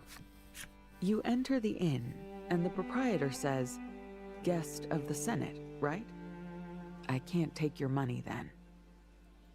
Looks like you don't need to pay to rest here." Well, we're max health, so we don't need to rest regardless, but still, thank you for the offer. Basically, you don't have to... What can I help you with? You basically don't have to pay for any of the asks. inns here. So don't worry too much if you don't have any money. Which is gonna be rare, because you do get a decent enough amount of money, so no biggie. Alright, let's see what we have here. Current gear. So we have a Guardian Blade, a Steel Blade, slightly better. And we cannot equip any swords, which means that the boy is probably gonna equip swords. As you can see, you have different stats that weapons can increase. Like this Guardian Spear only increases attack, but some weapons, like this sword, will increase defense, while this Steel Blade will increase this like speed, which basically just causes you to move before monsters. I actually really like speed, it's super useful. It won't cause you to get too... it will only let you move first, but that's a pretty big deal. Especially if you focus as much on offense as I usually do, so I do think it's totally worth it. But it will only allow you to move first, it won't allow you to move like twice in the same turn or anything. But still worth it. Then you got some defenses, and then you have you have 3 slots in this game. You have weapons, armor, and then you also have accessories. Usually I prioritize weapons, and accessories can be pretty useful too. Like this one will only give you, the Ring of Protection will only give you +2 defense, but some of them will give you a passive health regen, or maybe will give you 1 more gemstone every turn, which is really useful, though that's the resource you use for your cards. We haven't really seen it yet because I've only used normal attacks before, but you know, still pretty useful. Alright, I guess we're just gonna buy this spear. I do like that speed up by equipment, yes.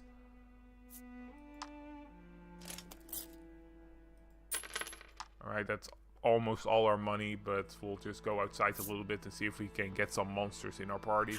Anything else? The shopkeep inquires. Nah. I could sell my weapons to get a bit of that money back, but I really don't feel like it's necessary. Alright, I think that was every shop we could go to. The boy returns, wiping his hands on his clothes. You wonder if his errand was just a simple trip to the restroom.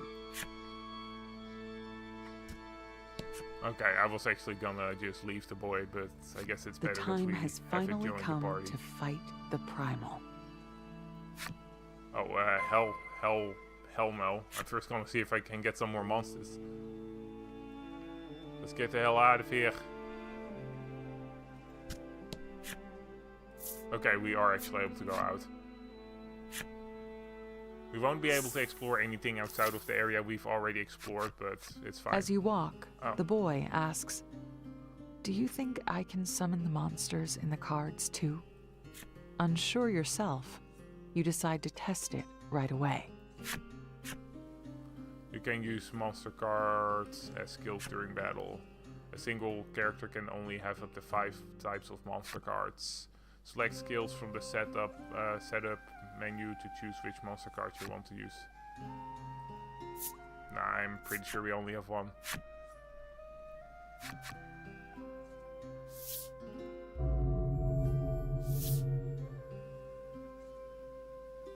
I guess you could just let the monster go, he remarks. Let it go? Why would I ever want to do that? Faced with your hate-filled denial, he murmurs, right. Okay, don't know why he started talking about letting the monster go. Seems kind of random.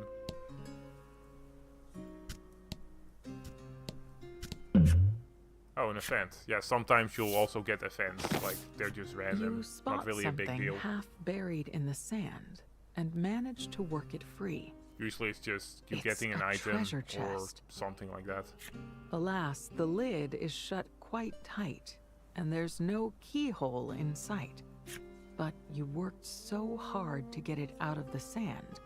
This chest is opening, you decide, even if you have to smash it to pieces. Roll 4 or greater to open it. Alright, let's see. And 4 or greater. Huh. Alright, what do we get? You take up your weapon and whack the chest with vigor until, crack, you manage to break the lid. A bunch of scrap comes clanking out of the chest. Was this just a box full of garbage? Wait, there's something here. One of your compatriots places something in your hand, snapping you out of your disappointment. Oh, nice, over 5. Those are actually kind of expensive, so I am glad with that. Alright, let's just go around, see if we can get some monsters. Come on. The one time I actually need you to appear, enemies. Yes, there we go. Alright, so we have a small chance of getting more monsters, I'm guessing. So we'll just start killing them until we get one more, I'd say. Alright, so yeah, like I explained before, I'm just gonna quickly skip through these so that... Yeah, thank you. Thank you. I really wish I could just skip through this. Alright, so like I said before, these gems are the resources you have to use to activate some cards. You can see how many gems a card will cost by this symbol on the card. So right now we only have this wolf cards which will cost 1 gem, but later on you might have cards that cost 5, for example. So things can ramp up a little. Yeah, for now 7 damage. We will do actually 13 normally, so this wolf jump is not worth it.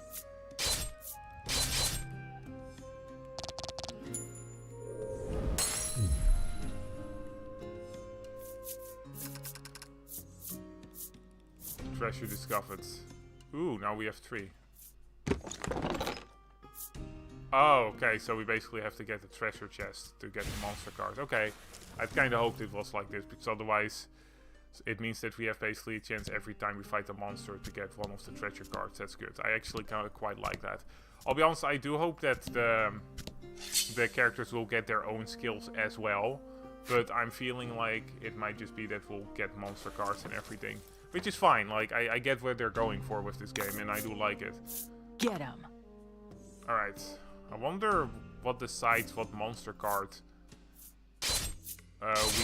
we will get or have a chance to get. Will it be the last monster we kill? We'll see. If the card is a slime after this, like if we see a slime card, then that's probably the case, but we'll have to test that a little bit more, just to see what's gonna happen. I wonder what the slime card does. We could buy it in the pet store though, so... Alright. Alright, let's go for the middle. Dang. Well, okay, no. Huh. Okay, interesting. But we did get 2 monster cards there, so that's surprising. I wonder why we got 2. Because of that we fought 2 monsters? Does that mean if we fight anything more than... Sorry, throat's a bit dry. I can get that. Mine is also a bit dry. I'm getting, like, from the talking.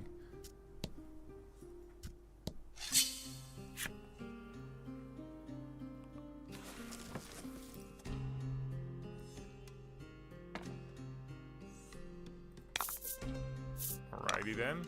Okay, a wolf. Okay, would be cool to see if we can get the 2-star wolf card. If we get the card right now. Also, it would be kind of hilarious if I constantly just not pick the monster card and we're just stuck with one monster card the entire playthrough because I'm just that unlucky. Alright, let's see if we get only one card right now.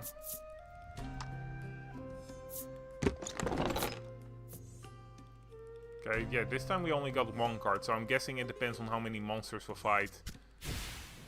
If we'll get how many monster cards will be in the reward section. That means that if we fight more than 3 monsters, we'll basically just always get the monster card. Well, more than 2 monsters actually.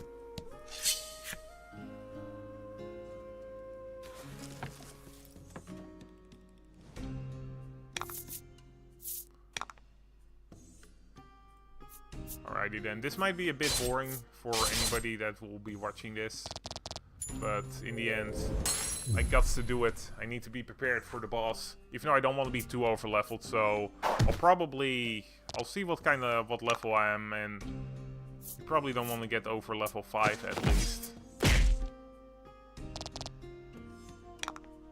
I don't like being too over leveled in these games because it kind of makes things kind of boring. Also, I think the max level in these games is like level 30, so you know, we have to be careful not to hit max level too quickly. But I'm pretty sure that this game is fairly good at making sure that you don't over level too much. Like, you can obviously, but like, it would take forever to level after a certain point. You fulfilled the necessary stuff for Wasp, alright. Actually, let's see what level I am right now. Okay, level 4. Alright, then we still need like 50 XP before we level up, so that's good. We'll just keep doing this until I level up, and hopefully I'll get a different card, and at worst I'll just get some cards from that pet shop.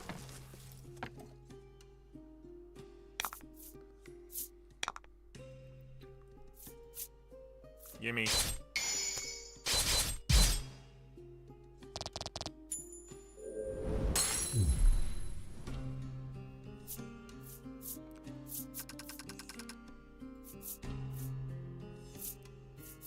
Alright, please give me the monster card. Yeah! Okay, why did I get 2 slimes this time? Oh wait, inflicts poison if roll is 6 or greater. Oh, this is a 2-star slime card. Okay, I got really lucky there. But why did I get the 2-star slime card there? Maybe it depends on how many times I fought the monster, because I fought the slime fairly often. Interesting. Interesting indeed. Interesting indeed. Oh, another event. Is it gonna be another treasure chest? Yep. Yeah, see, like, these events just repeat for the most part, so it's not really something major. We'll just get something out of it from time to time. Gold pieces tumble out onto the ground. You're not sure what the right way to open it was, but you consider this safe cracked. Ooh, nice. We actually could use more gold. At least to buy another weapon for our traveling companion. Armor isn't really a big deal for now. We'll literally be fine. Oh, another vent. Jeez.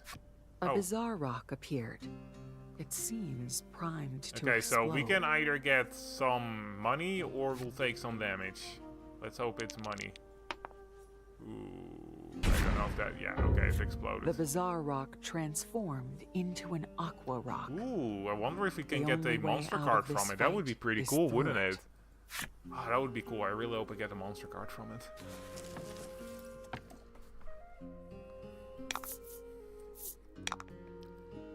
Alright, well, I kind of expect this thing to have way more defense. I remember these rocks having way more defense, but maybe I was wrong. Alright, well, we won't kill it in one go, but we'll at least... Ooh, crit! We might actually... We won't kill it in one go, but we might be able to kill it in 2 hits. No, actually, he'll only do 4 damage. Damn you for not having an upgraded sword. Oh, you did 5. Okay, well, that's fine. What flash.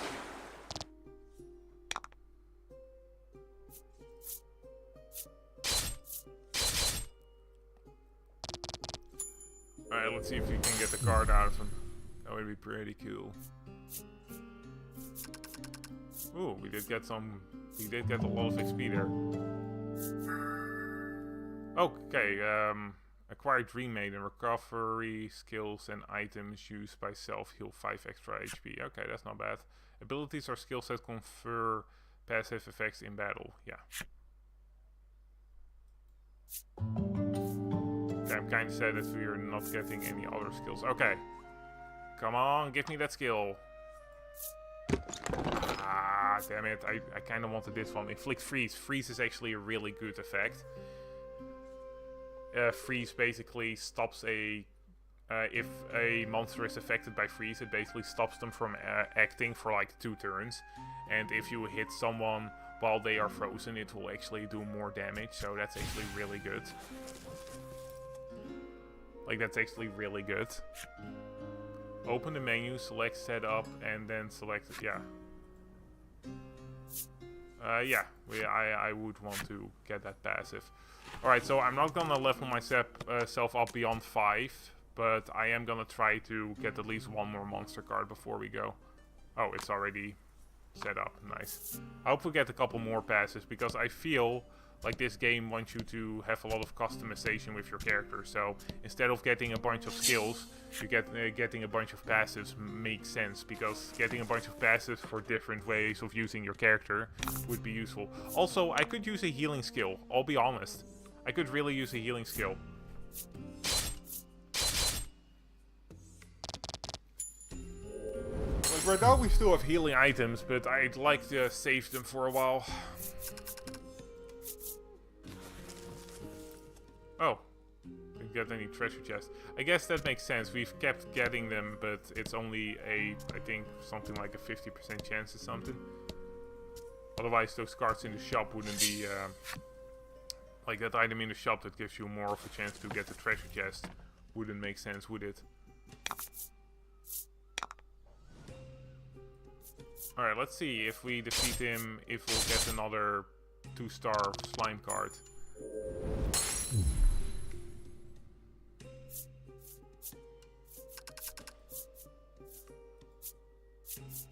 Alright, let's see what we get. Come on. Okay, that's a 1-star, but we could have also gotten a 2-star. Alright, so I'm not really sure why something is a 1-star and something is a 2-star, but you already possess a higher rank card, so the new card will be discarded. Okay, so we can only possess one version of the card. That means that it doesn't depend on getting more of one card to rank them up. Oh, nice, another rock. I'm hoping we'll actually get the fight. Ooh, probably not. Oh, we do. Okay, wait, what do I have to roll to get the money? I'm not actually sure.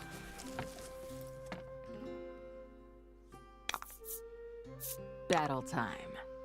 While I do really want a card from this creature, it will mean that this is the last battle I can do before having to continue the story, because these things give enough XP that I'll probably reach level 6 if I fight anymore. So yeah. Luckily we will be getting enough money so that we can equip our other character as well, so that's useful. God, it almost looks like I'm playing a gacha where I'm hoping to get the card I want. That kind of makes me want to play Xenoblade Chronicles 2 again. I've been kind of in a Xenoblade mood, and I'm kind of having an itch to play Xenoblade Chronicles 2, which is kind of interesting, because I do think it's probably the worst out of the 3 games, even though that really doesn't mean much, because Xenoblade Chronicles 2 and any Xenoblade Chronicles game is honestly amazing. Like, it's the difference between Xenoblade Chronicles 1 and Xenoblade Chronicles 3 being like a 9 out of 10 and Xenoblade Chronicles 2 being an 8 out of 10. Like, they're still all really good games. And I could see why some people might like Xenoblade Chronicles 2 more than 1 or 3. Like, I could see it. Ah, come on! Come on, give me that freeze card! Come on, man! Alright, I should probably head back to the village, though. Don't want to get addicted. Don't want to overlevel, but I really do want that freeze card. I specifically want that freeze card because it just looks really cool, and it feels like it would be rarer. Alright, let's see if we have enough money for a different weapon as well. Buy Might want to sell some items as well, but I'll probably wait until we have like our item zones are to the max. Alright, let's see what we have here. We got this thing over here that will give us slightly more damage and no extra defense. Well, good enough. Buy and equip. Yeah, Peruni. There we go. Mysterious Boys all said, I forgot, we don't even know this guy's name yet. That's weird. Alright, well, too bad we weren't able to get more cards, but ayo, it's fine. Okay, what we'll do real quick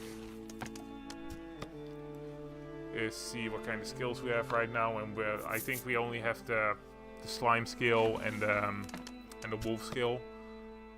So we'll go to skills. Alright, so it doesn't really matter which one we give to whom. I do think I'm gonna give the poison skill to the girl and the damage skill to the boy, because I like the poison skill more. It's not like the poison one is better or anything, like but the wolf skill is only a skill that will be useful in specific situations, which is if we find an enemy that has a crap ton of defense, and then having something that always deals a certain amount of damage is really useful. Can I... How do I remove this skill again? I forgot. Fuck. Fuck, I forgot. How do I remove this skill? Ah, I forgot.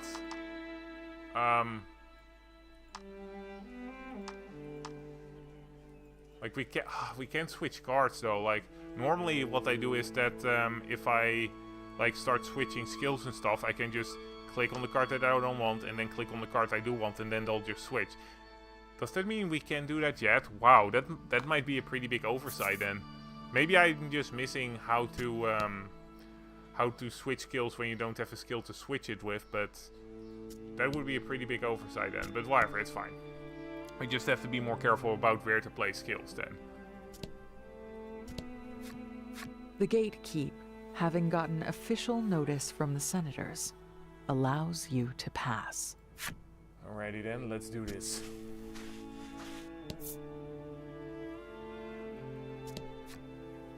Go out. Yes. Guessing we'll have a small dungeon and maybe some new monsters, which would be good. Oh, never mind. We can just go over to this side. I kinda just assumed we would directly go into a mine. Because the gatekeeper said, oh yeah, and someone that doesn't have business in the mines can't go here. Get him. Alright, just the same monsters we had before. Still just best to do a straight up attack here. Should be enough to kill, which is good. Luckily these guys have barely any defense. Maybe we'll get another skill out of it, which would be useful. Huh. Oh, well, we lucked out there. Not really though, he would have just died. This moth, butterfly, bee thing would have just died. Alright. Oh, level 6. See, this is, I don't want to be overpowered. Oh, we don't get an extra. Oh! Okay, we, oh, I did get a better version of it. Alright, nice. Deals attack plus 4 damage. That's pretty good. Alright, well, let's give that to the boy so that he actually has something to do. I kind of wanted to give that to the girl because this is actually a pretty good skill for what we have right now, but I can't play favorites too much. Oh, that's how we can switch it. Alright. Okay, well, that's fine then. Alright, I think what we'll actually do is switch the slime and the wool skills to the boy. And then have this wasp skill given to the girl because... Hold up, I need to sneeze. Sorry about that. Because we'll probably want to do the wasp skill 9 out of 10 times for now. And then we can just switch with the boy between poisoning and doing something else. There we go.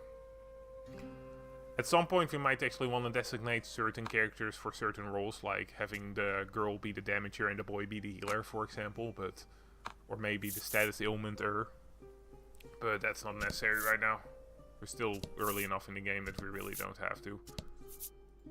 Oh, there's the mine. And I feel a sneeze coming up again. Oh, another event. Anything new?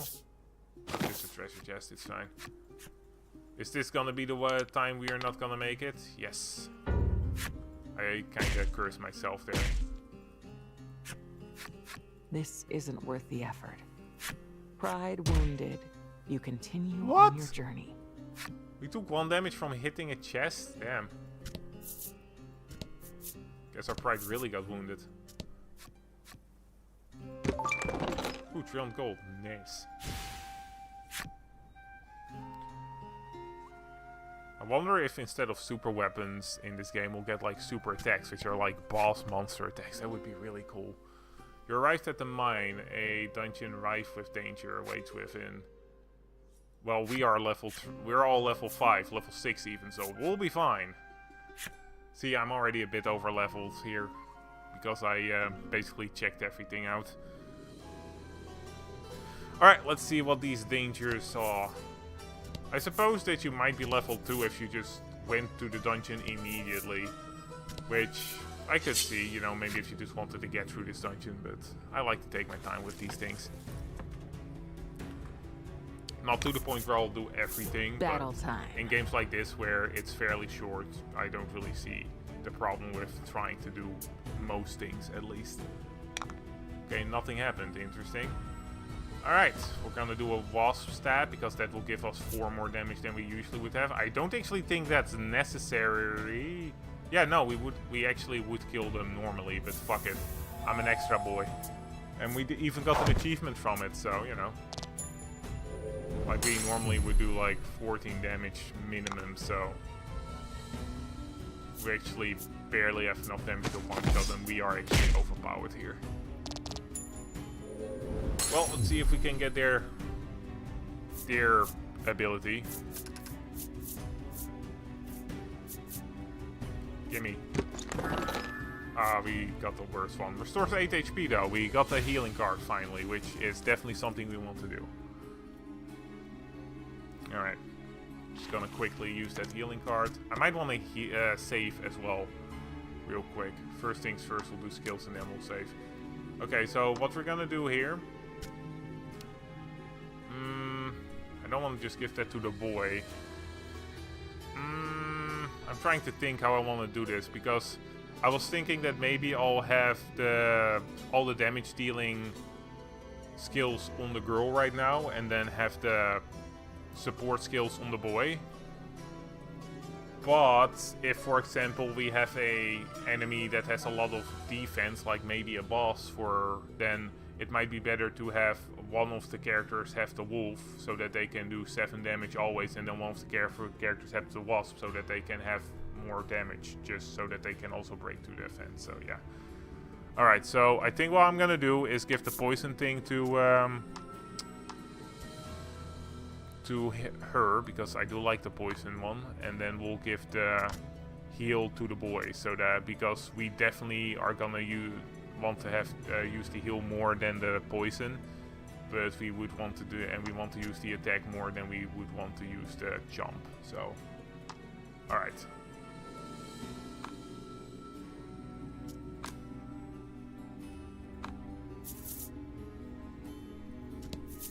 Oh, save. I need to save. Would be something if I didn't save and I'd actually lose to the boss. That would be pretty embarrassing and pretty vexing. I would probably just play the game without streaming it, so that we would end up at the place where we were before. Oh, I do need something to drink in a bit. My throat is getting parchy.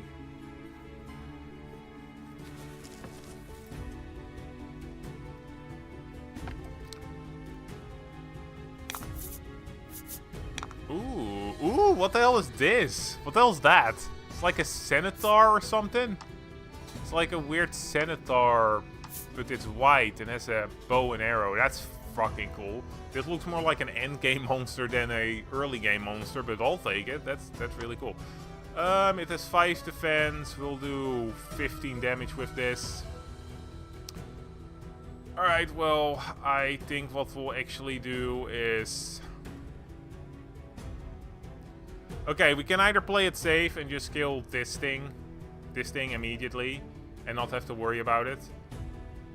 Yeah, no, it wouldn't really make a difference. Well, it depends. Like, if the strange boy gets his turn before any of these two, then we would be able to kill what I'm assuming is the bigger threat, which is the centaur thing, first. But there is a chance that the boy won't go before the centaur, because I feel like it's gonna be a fairly fast monster. And then we'll take an additional damage from this guy, because I feel like... Fuck it, we'll go for broke and see what happens. Let me believe. I knew it, I knew it! Deal damage to all enemies if roll is 4 or greater. Whoa, okay. Well, luckily it barely did anything. Okay, I made a mistake there, but it's fine. It's fine. The boy disappointed me, but it's fine.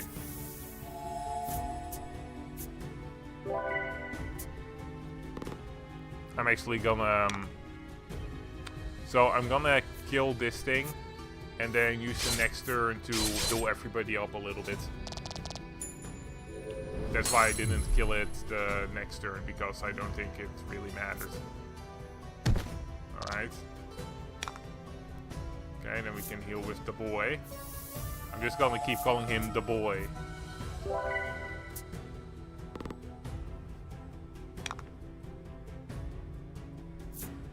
Alright, then we'll finish this with some panache. A masterful victory! Thank you. Ooh, please let me get the card. Oh, come on, I wanted to get the card from the centaur. Now I really want to get that card. Really want to get that card. It looks really cool. Alright. Ooh, it's dark.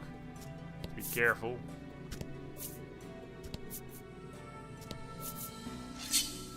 Alright, come on, centaur guy. Come, give me your card.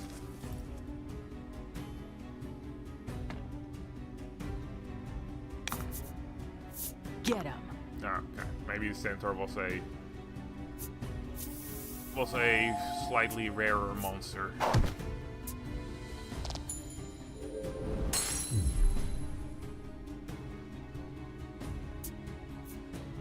This is like in boss battles it doesn't really matter if you're faster than it, but in normal encounters it does actually matter, because it will just allow us to get through these encounters so much quicker, which I do appreciate.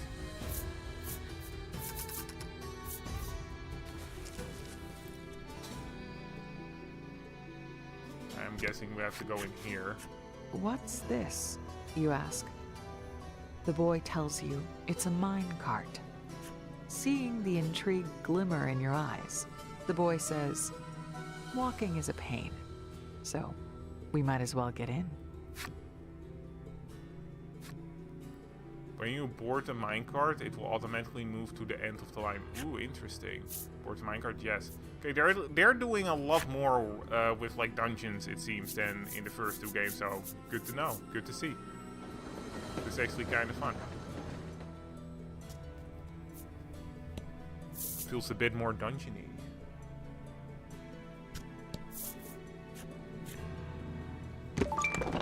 Okay, got some omnissiles. Nice, nice. Alright, let's explore a bit before we step into this minecart. You might find some loot. We all know that I love my loot. Oh, before we actually do this. Okay, there's another minecart. Okay, that's fine though.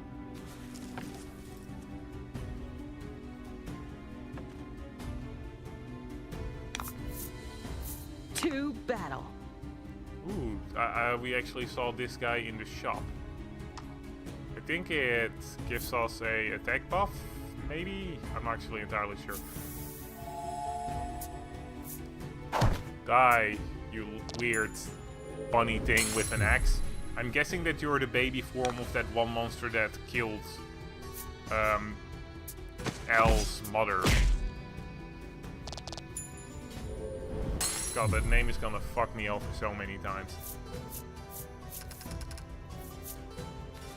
Huh, we haven't really gotten many treasure chests in this dungeon yet.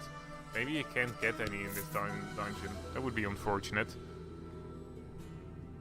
Would balance things out a little bit.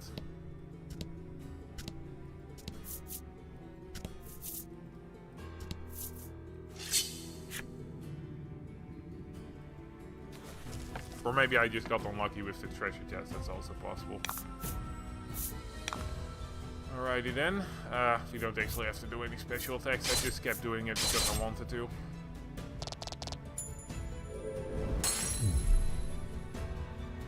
I do actually really like the design of this little minotaur thing, it's cute.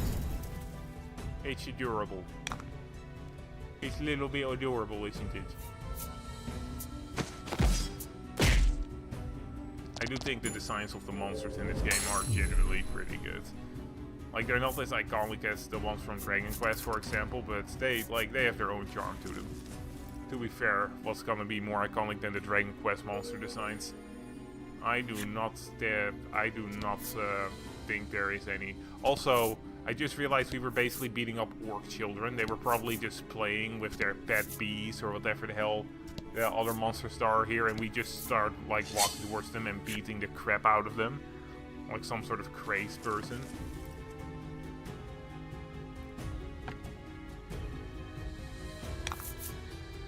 Get him.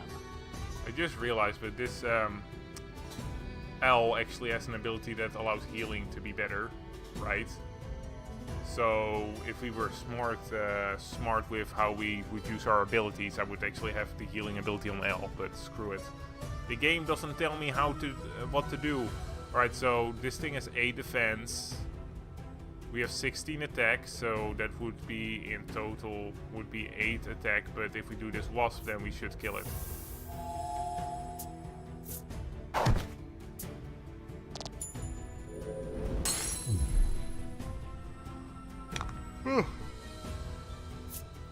Oh, should kill this thing. Barely.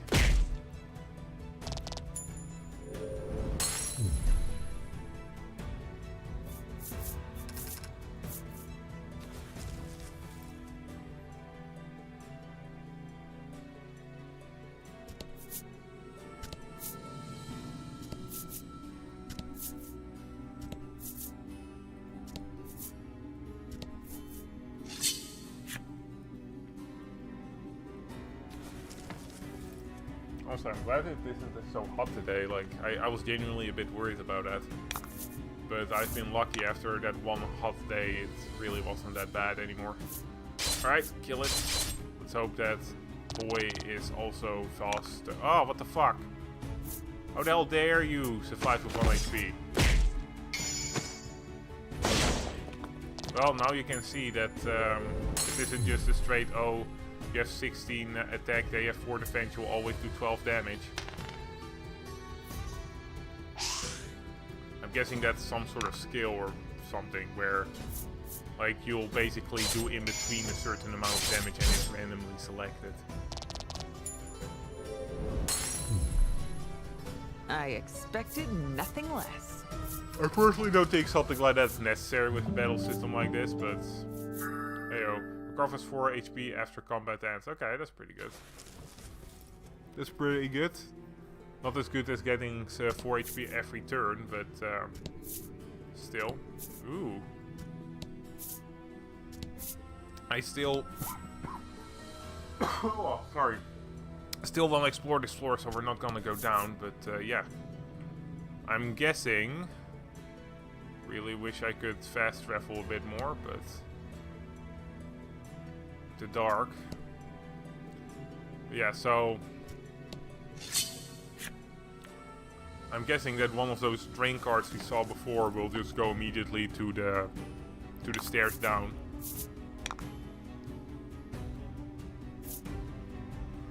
Actually, since one of these things survived one of my attacks before, we're gonna play it safe and just do a wasp because they will definitely kill. Ooh, a crit, nice. That was 30 damage. Hope we'll get that lucky during the boss fight.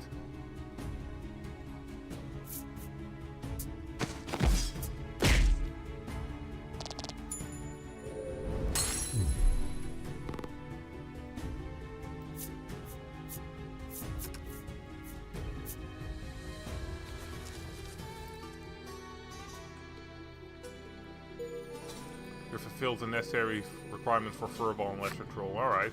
I wonder if maybe, depending on if you fulfilled the requirements of the monsters, if they would give you better cards for them. Ooh, a Ring of Protection. Don't mind if I do. Oh shit, I need to grab some water after this. Guess I really have just been talking a bit too much. You don't realize how much you're talking when you're streaming, it's crazy. Okay, equipment. As you can see, like I said before, you have 3 things that you can equip. Just gonna give you a little bit more defense. I'm gonna prioritize the main character over anything else. I don't think it's Persona rules where if the main character dies, everybody dies, but still. Alright, so I'm pretty sure that this card will just immediately go to the stairs downstairs, so we'll go with this one first. Not really sure what it will do, but we got to explore.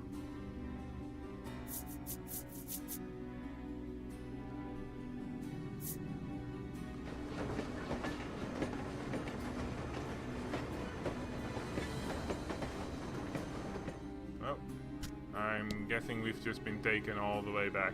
I guess this is a quick way for us to go back. That is actually appreciated. We'll make it so that we have to battle less monsters when we backtrack.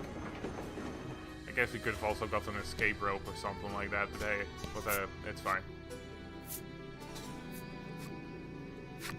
Now you might be thinking, Felix, that just means that you, like, going that other route was basically totally in vain, but we still got some, like, loot from it, so I don't think so. Ah, feels nice to have all the cards flipped over. Really makes you feel like you completed everything.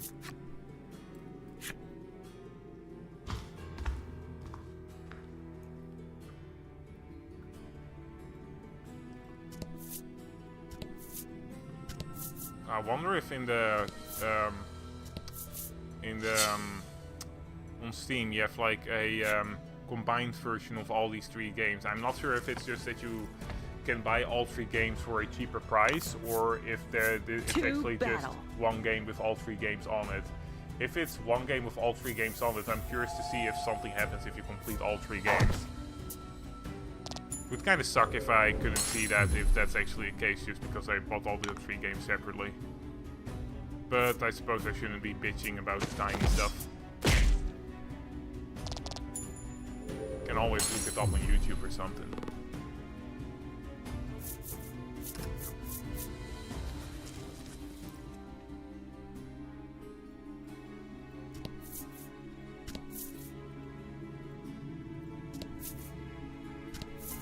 Alright, we'll first explore the rest of this floor before we go into any minecart.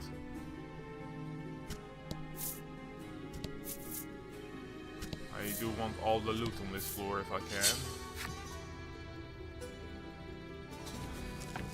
But yeah, I don't think we're actually able to get any treasure chests from in this dungeon because we've literally not had any yet. Bit too bad because I wouldn't mind getting one of those centaurs, and we haven't seen any of those centaurs since the first time we fought it, so I guess I was right about it being a rare monster. I was honestly just kind of joking about that. I didn't think we would actually meet a rare monster immediately. Would be cool to get that card though. A masterful victory! I know, right? I'm fucking great. Oh, wait, what? Okay, maybe we just got super unlucky. Oh, dang, nice. Add 6 to target's attack for 3 turns. That's actually pretty good. That's actually pretty good. We definitely want that. Adding 6 to your attack. That's actually genuinely a good card.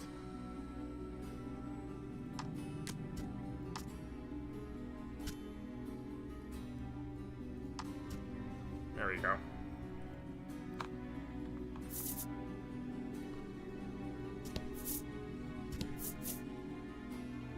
Okay. Hello there, good sir. You're one of those minotaurs we fought before, are you not? Would you mind letting us pass? Monsters block your path. Knowing you need to press on, you and the boy decide to strike them down.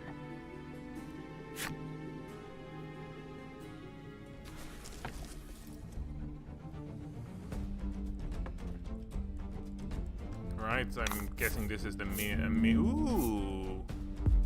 mini boss, or no, this is actually a boss because it has this red around it. So Battle time. when a card is like this red around it, it means that it's an actual boss. So you know, these guys are not strong enough for us to actually have to worry. I'll be honest. So let's see, 4. We'll do 12. We'll do 16 damage to you. This is 8. So that is 8, 12. Okay, we can actually kill this turtle in one go. I might actually want to put that attack up on the girl because she's faster. Beautiful. I don't want the girl to be. I want the girl to be the main attacker. Come on. Don't force me to make the girl the supporter just because of her passives and the fact that she has gear that actually makes her more suited for it. Damn it. Alright, so I'm just gonna give you some more attack. Like 6 extra attack is honestly insane at this point in the game. Like it will actually allow us, I think, to one-shot not you. We would need like 30 attack to be able to one-shot you. We have 26 though, so surprisingly close. But we'll just kill this this little guy. Oh, we would have actually killed. We might have actually killed this Minotaur in one go by using that crit. Dang. Alright, well, we'll be fine. This thing can't do enough damage to us for it to actually matter. I will actually heal you, because why the fuck not?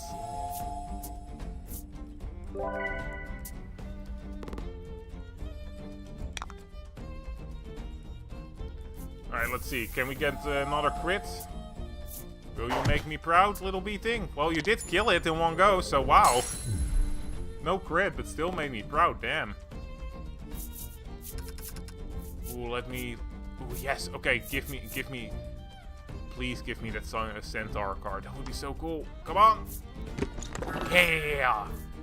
Okay, let's see what this does, though. Add 4 to target's defense. I do not like a card like that. I don't care about viewers, damn it!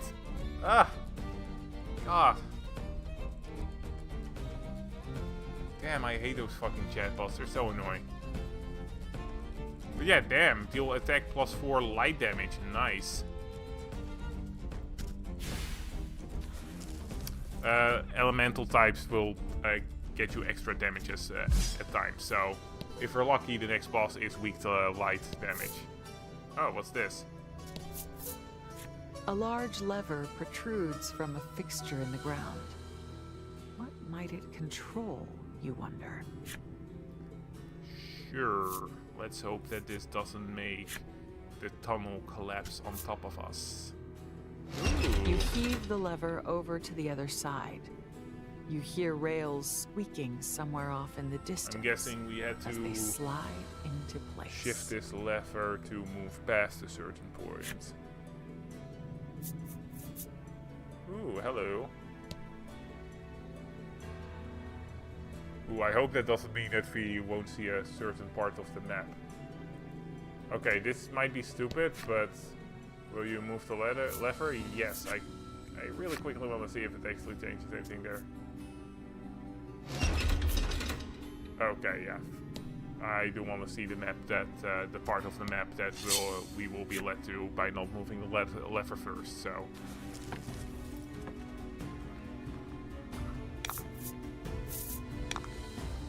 I wouldn't mind getting that turtle card. I'm not gonna use it, but ideally I would like to get all the cards.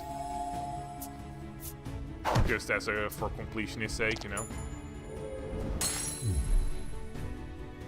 Also, just to have the option, like maybe for whatever reason there will be a fight where I do want to get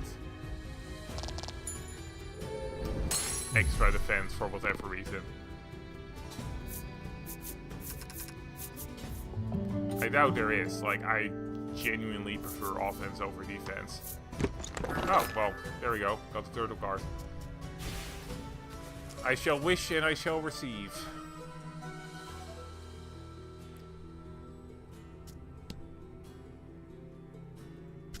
Alright, let's see. Anything we can actually go to this train card, so let's do that first. Just see what... Anything that needed to be moved was done so by hand. By everyone's hands. Hold up. This would have been so handy to have back home, you whispered to yourself. The boy quietly lends an ear as you reminisce of your village.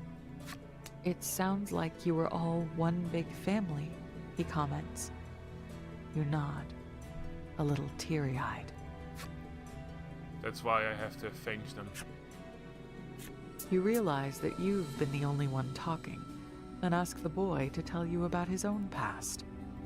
But the boy simply shrugs you off. I don't see the point, he says, somewhat sadly. Sure, this might actually be where the boss is if we actually got the cutscene in between. But we shall see.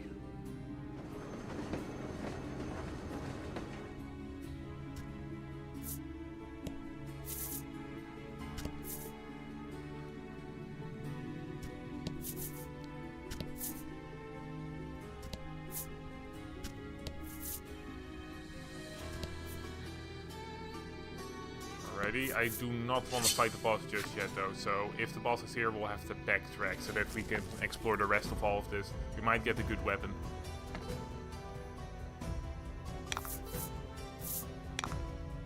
Oh, hello Slimy, how are you doing today?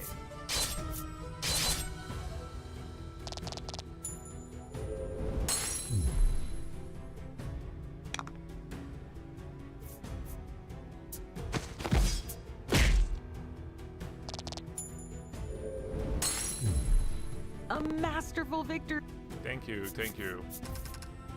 Don't think we need a card here, so getting treasure isn't really that useful. I guess maybe if we can get a 3-star slime card, that would be good. I think we already have a 2-star slime card. Come on, give me something. Yes.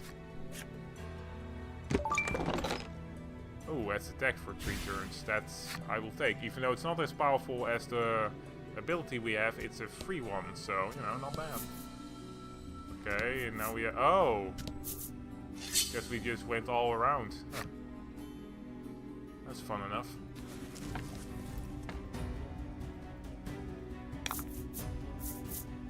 Oh, hey. Hello, Minotaur dude. How are you today?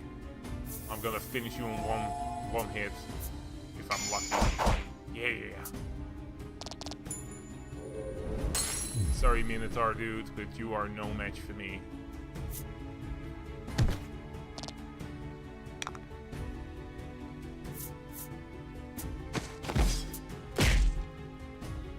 We might be a bit over leveled for this game, I'll be honest. To be fair, we've leveled up at least once before, so I imagine even if we were level 3, we would have been level 5 by now. If we were not already like level 5 when we entered the cave, so I don't think we're that over leveled at this point. Alright, let's see. We probably want to go into this train card first, just to see what's up. Yes, I want to see where we are gonna head towards before we move the lever again. I do actually like, they're doing a lot more with the dungeons than they did before. I appreciate that. Ooh, we have another area.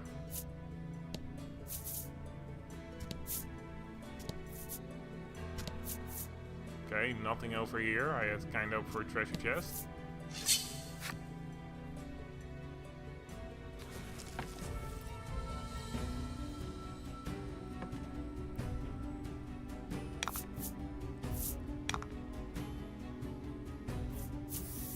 Alright, Mr. Turtle, call me Mario because I'm gonna crack your shell. That didn't make much sense, I think, but still. I've never been good at witty one-liners, I'll be honest. Even during D&D. Like, I don't know what it is, but whenever I do something cool in D&D, the witty one-liner only shows up like an hour after. And anytime I do have a witty one-liner, someone will interrupt me with some inane question about the rules. Seriously, I remember once I was... Ooh, okay. I was playing, I don't remember what game, I think it was L5R. That's, it's basically a role-playing game as well. It's not as popular as D&D, but it's pretty alright. I'll be honest, it's not my favorite role-playing game, but it's fine. But yeah, so I was doing something, and I did something cool, and I had like the perfect one-liner prepared, but then the moment I started saying the one-liner, my friend I've been playing D&D with forever, just interrupted it, like straight up interrupted it while I was in the middle of the sentence with like some question about the rules. Little bastard that he is. Seriously, you need to let people have their cool moments, damn it.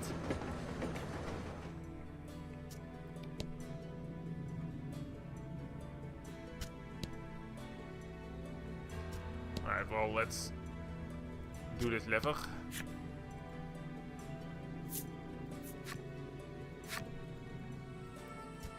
Like, genuinely, you might think this dungeon is pretty basic, but like, it actually feels like a dungeon, so, you know, props given. Like, there is a genuine improvement in, like, in the games, at least gameplay wise. I'm not gonna say anything about the story yet, but it seems alright. Okay, we do need a crit, I think, for, yeah. Deal damage to all enemies is rolled greater than a... Alright, well, that shouldn't do too much damage anyway. We have a decent amount of defense. You know, it could be useful to get an attack that does damage to every enemy, but I don't think we're gonna get that for a while.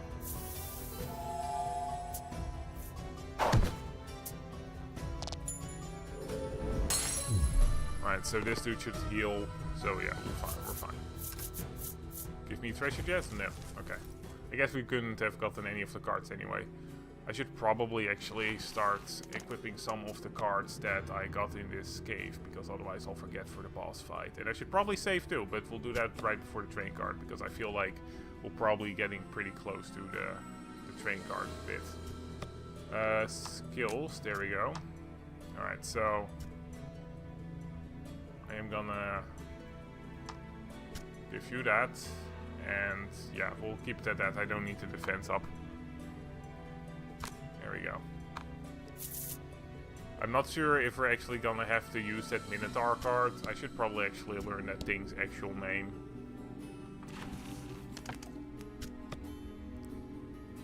But I feel like if they give you the opportunity to get that card, then the boss is probably gonna be weak to it. Otherwise, what's the point of giving a card that at that point is just as good as a cheaper card that you got? I guess I could give it to the boy so that they both have ways to do more damage, but I'll leave the boy as a support for now.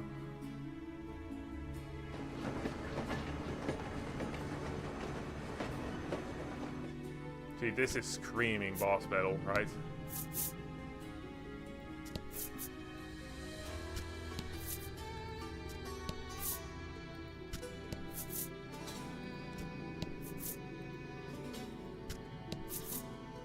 Oh, there we go.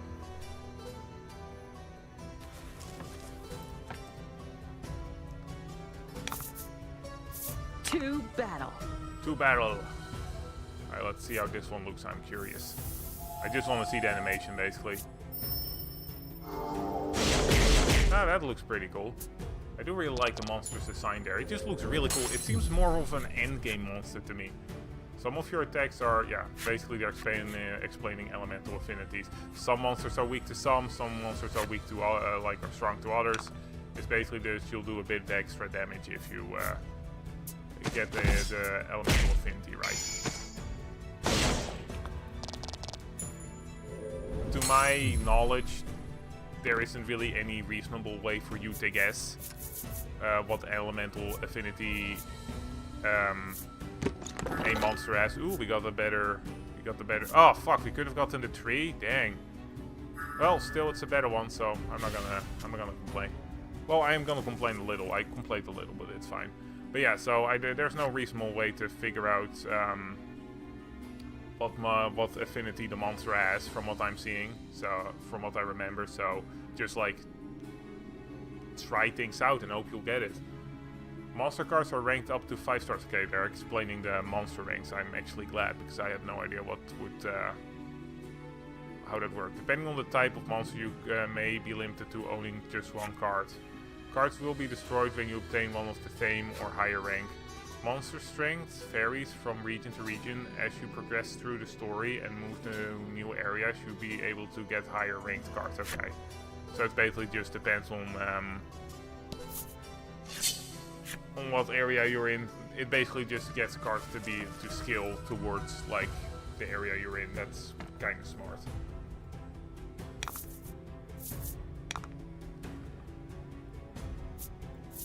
Actually, I should probably check if these things are weak to light. It doesn't really matter now because I'll still one-shot them, but still.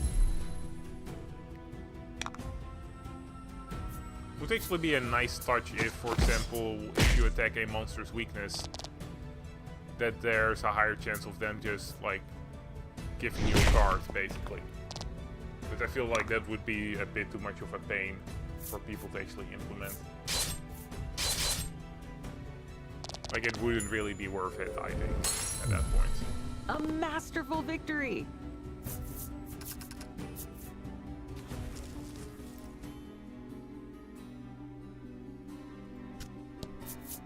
Alright then. Oh, I genuinely thought we were gonna have the boss battle. Yes.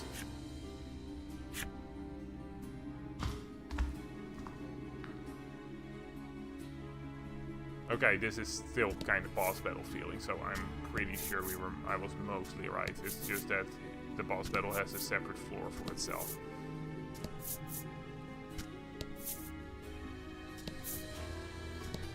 Huh, you would expect the boss to be all the way at the end of the room.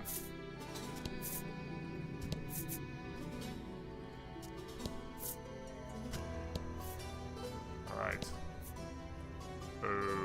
Okay, what the heck? Hello?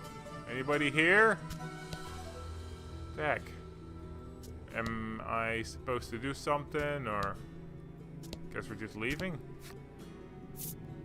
No, okay, I kinda hope that the cutscene might be shown when we leave. What am I supposed to do? Oh, I have to go over there. I have to actually stand on that specific tile. I couldn't see it because of the dark. Ooh, luckily I saw that, otherwise that might have actually been a problem. Oh, what the... A sinister beast rears its head. What's with all these it final... appears to be the Steel Primal. God, what's the deal with all these final area looking monsters? The monster seems enraged and has lost its senses. It's all your fault, you exclaim, brandishing your weapon. I feel like that's kinda unfair. Like, it seems to not have left this area in a while, so I doubt it's actually its fault. This is humans' fault. The primal unleashes a roar, then lunges at you. Alrighty then. Let's do this. It's gonna have high defense, I imagine, because it's made of steel. Meaning our wolf chomp. Ooh, damn, that's nice. Usually you only get like this type of card slash fight. How would I explain it? You only really get, I guess, a bunch of cards laying on top of each other. Like this in the final bosses in the previous games. I feel like they've really stepped up their game here. I like it. Alright, let's see. Happenstance cards. Happenstance cards will trigger each turn during this battle. It basically means that each turn a random effect will happen.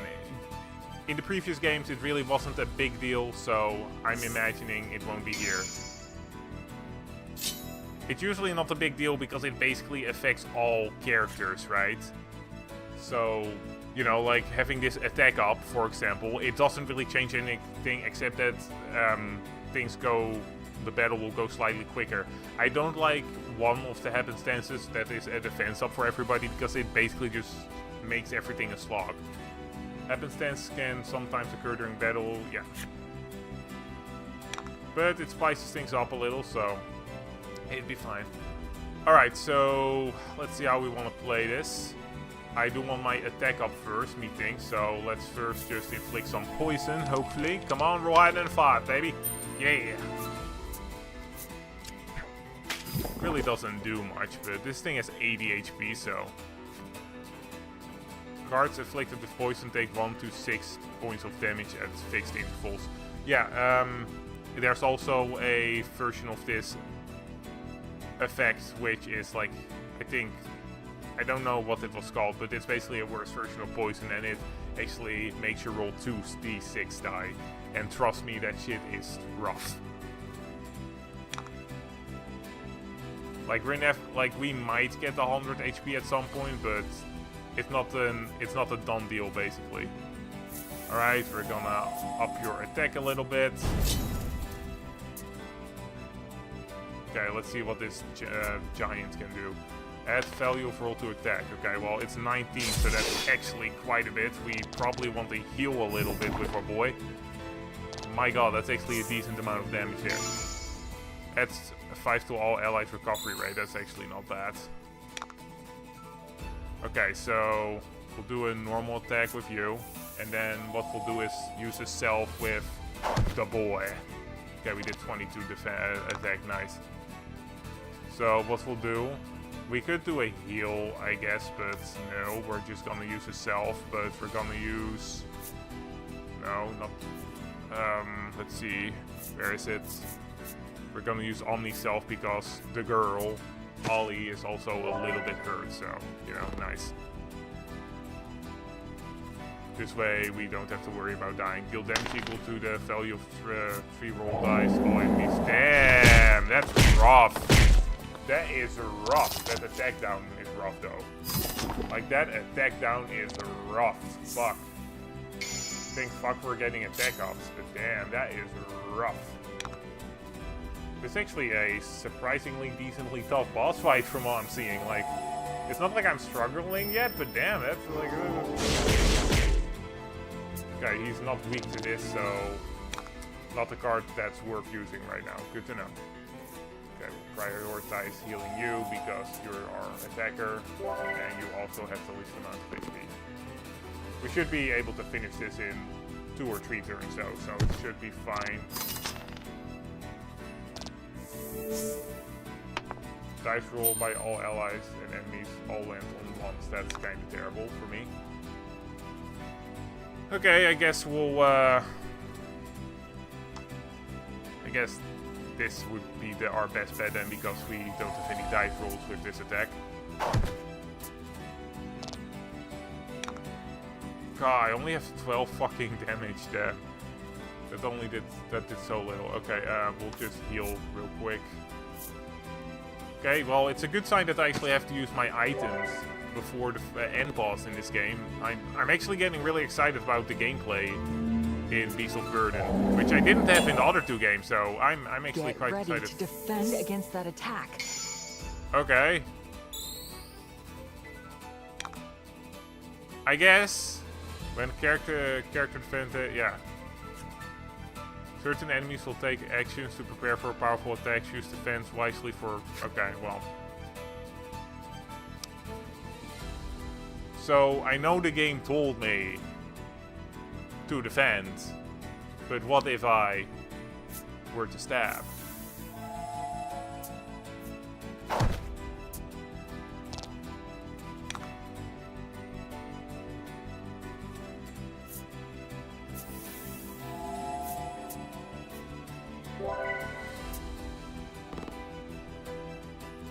Alright, let's see what this big fuck all attack can do. Deals the value for the target HP to all. Whoa! Unfortunately, It seems this is the Okay, so end of your listen to journey. the voice when it says to defend. Holy shit. I actually lost the first boss of the game. Dang. Alright. Alright. Alright. Damn, embarrassing.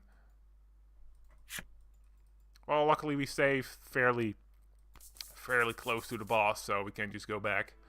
But damn. Listen to the voice. Let's see. Oh, this one's actually slightly... This is actually slightly further ahead, it seems.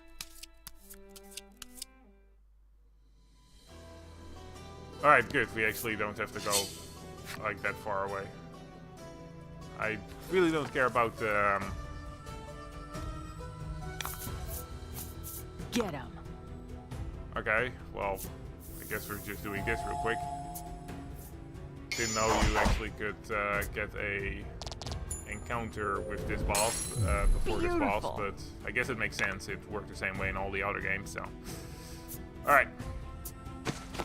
So yeah, that one attack is pretty scary, but it basically just does the amount of damage the boss has for HP, so, you know, we just kind of got unlucky that it had a lot of HP left. Not actually that much, I think it only had like 19.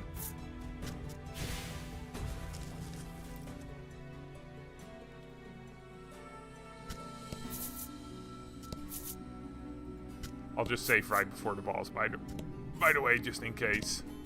Just in case. Not that I think I'll lose again, but... You know, what if I lose again?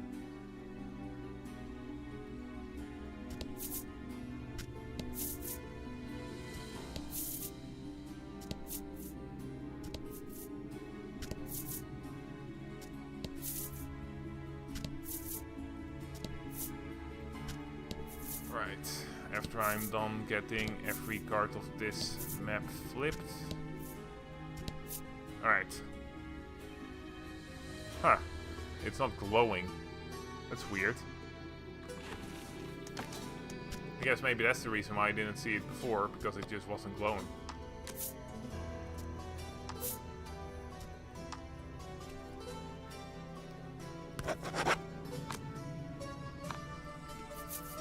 Alright, this time...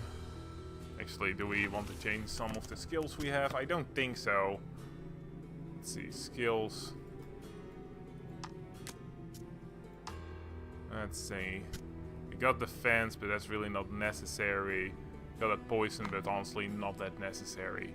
Yeah, we're just gonna go for full attack here. I did that poison because I felt like it, but in the end it really wasn't that necessary. Oh, there it is. Alright, just gonna skip this. A sinister beast. It's all your fault. You will not be defeating me a second time, you steel Then monstrosity. lunges at you. Alright, let's do this. Wait, how does a thing like that lunge at you? Oh, gain 2 gems. Nice. Yeah, thank you. Alright, we'll start with an attack. Won't do too much because he has 8 and we only have 17, but you know, 14 ain't bad. Alright, we'll do an attack up with you. See, that's why those 2 gems actually help, because now we just immediately can do an attack up as well. Well, I think actually we would have been able to do that regardless, but still. Add 3 to all allies defense. Okay, at least it didn't do it to this guy, because I hate it when happenstances slow down the combat like that. I don't really need to heal right now. I could do either a normal attack or, let's see, 17. Yeah, it does slightly more than the wolf chomp, I think. No, it does the same, but it doesn't cost anything. Actually, nah, this is fine. We'll just do a normal attack. Yeah, this is gonna be fine. Boo, stop doing that. Okay, we do actually have to heal after this, so that attack down is gonna be a bit painful too.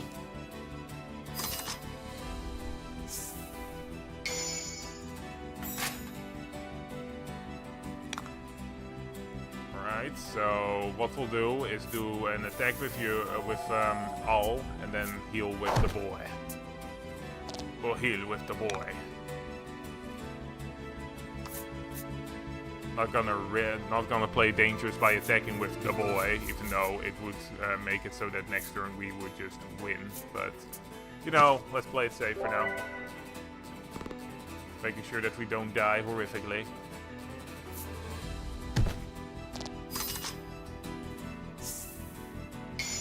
Alright, nice. We're not gonna do that much damage here, but enough to make it so that we kill him. Huh, okay, well. See, that's why I usually am of the mind that you should just go all out offensive unless the boss gives you a reason not to. It was my mistake not following those core rules before, but I wanted to experiment with some of my cards. Huh. Did Elle not level up to level 7, or had she already leveled up to level 7? Oh, can we actually capture this thing? Oh, nice. Gimme! You successfully defeat the beast and capture it in a card. Your breathing is ragged after having avenged your village. Let's report back. I still don't think that this is avenging your village. And the two of you return to Steelborough. Leave the mines. If you choose leave, you'll be whisked outside right away.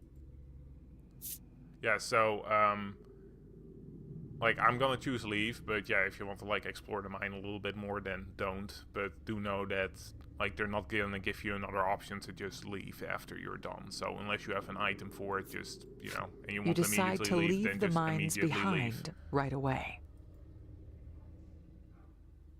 One of the reasons I tend to explore the entire mine before anything else. Alright, let's see how the senators are gonna screw us over.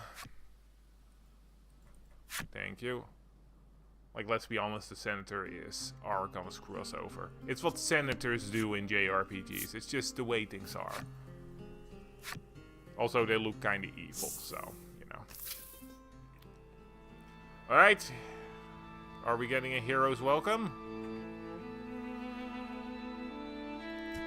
Look at us, we have defeated this giant steel monstrosity. Give me something for it.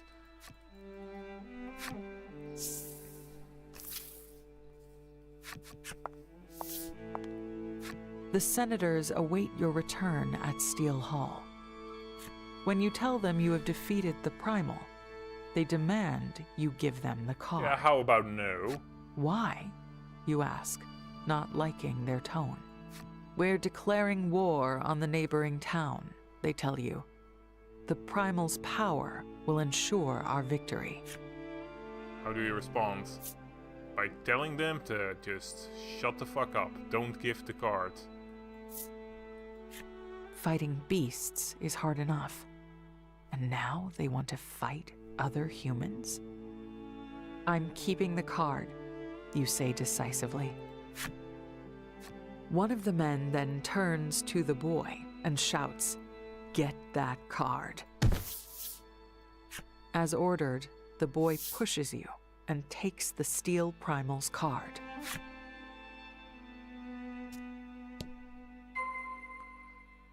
Take the Steel Primal card back from the mysterious boy. Alright, I'm gonna have to kick your ass, boy. I was putting up with you, but I ain't dealing with this. When you try to take the card back, he pushes you once more. "What are you doing?" one of the senators roars. "Give me that card this instant." He approaches the boy, and then... Are you gonna rip it, or... Whoa.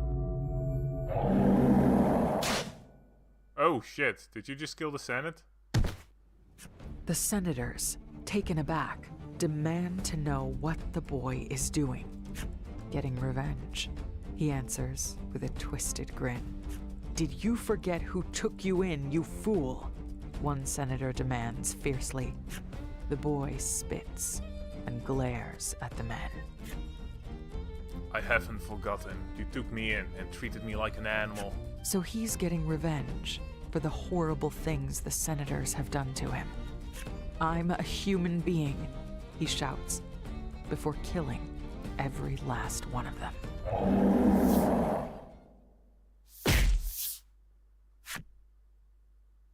Well, that just happened. I would like you to give me my card back, please. You can barely stand to look at their mangled corpses. I honestly kind of expected them to play a bit more of a role, but hey. It's better to be surprised than to just know everything that will happen, right? Alright, boy, why the fuck? At your shocked expression, the boy says, they didn't deserve to live. Yeah, but did I deserve to become an accomplice to murder? No, I didn't. You could have done this when I was gone. He explains that the primal only became enraged after the senators attempted to claim its power. He also tells you that it was those same senators that sent the monsters to your village. It was all a ploy to get the Sub-Terrans' power to control monsters. Faced with the truth, you find yourself at a loss for words. People will come after us. Let's go, he says, then pulls you along. Escape Steelborough. Alright, guess we're doing that now. Leave? Sure.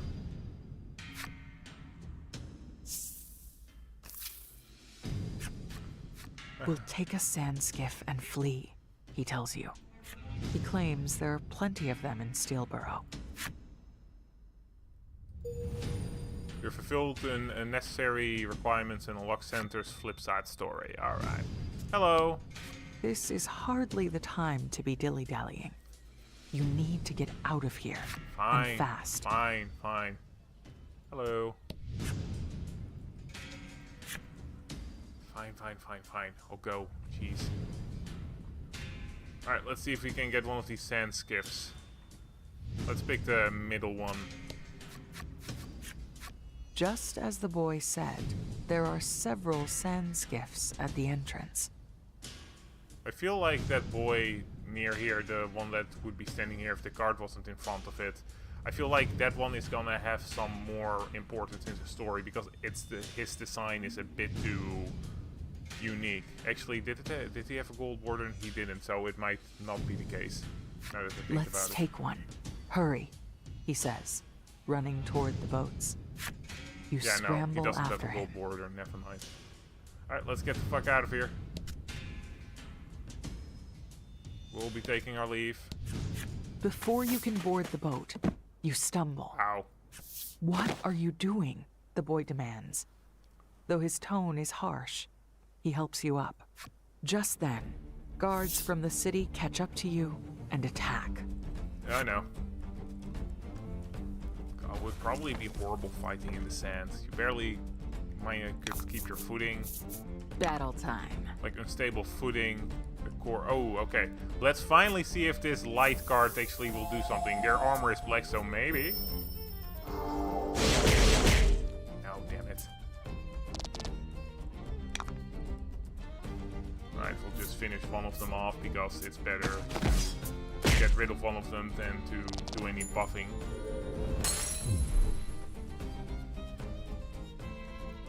I do really like the armor of these guys. Like I said before, the armor is actually from a different character from the second game. A guardian of one of the maidens, which is a whole different situation. But yeah, that armor was red instead of black, but I still like the armor. I liked it in red more though. I don't think they had the cape either.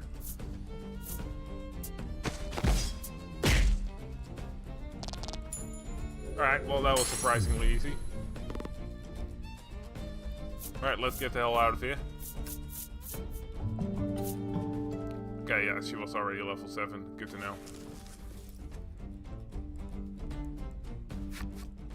Destroy the other boats so they can't come after us, he instructs. Destroy the sand skiffs. Alright. Sorry. You summon the steel primal, who easily crushes all the sand skiffs.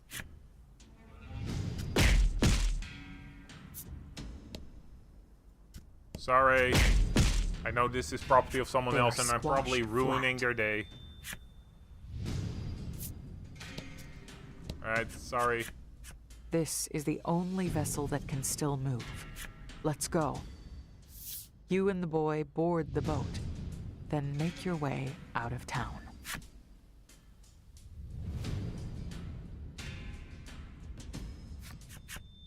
According to the boy, these boats can traverse quicksand, which is impossible on foot. Meaning, if you can get across some, your pursuers won't be able to follow. There's a large swath of it to the east. We'll lose them there, he says. Right, interesting. Cross the quicksand to escape. Alright, well, let's first see if there's anywhere else there's quicksand. No. No. Ah, that actually is such a relief that I can actually grab that now. That would have bothered me endlessly otherwise. Alright, not really what I expected it to be, but alright, nice. Don't think there's anything else. No. Well, actually, maybe. Oh, we can actually go here. That's cool. Haha. See, always pay attention to if you can get more chests. I kinda hope there would be another monsters, but I guess we're still in the same area, so it makes sense there wouldn't be.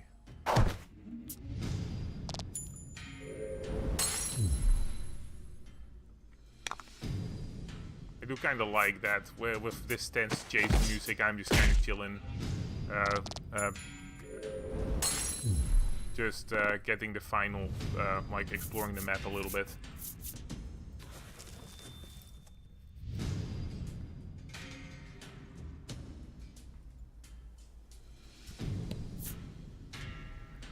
Alright, I think that was about it. So we're gonna go this way now. You plunge the sand skiff over the quicksand, then cautiously look around.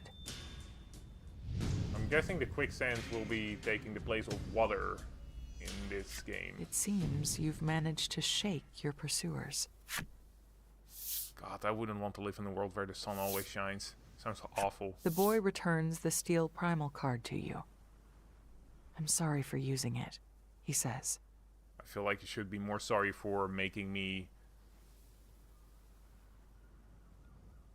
I know, involved in a murder.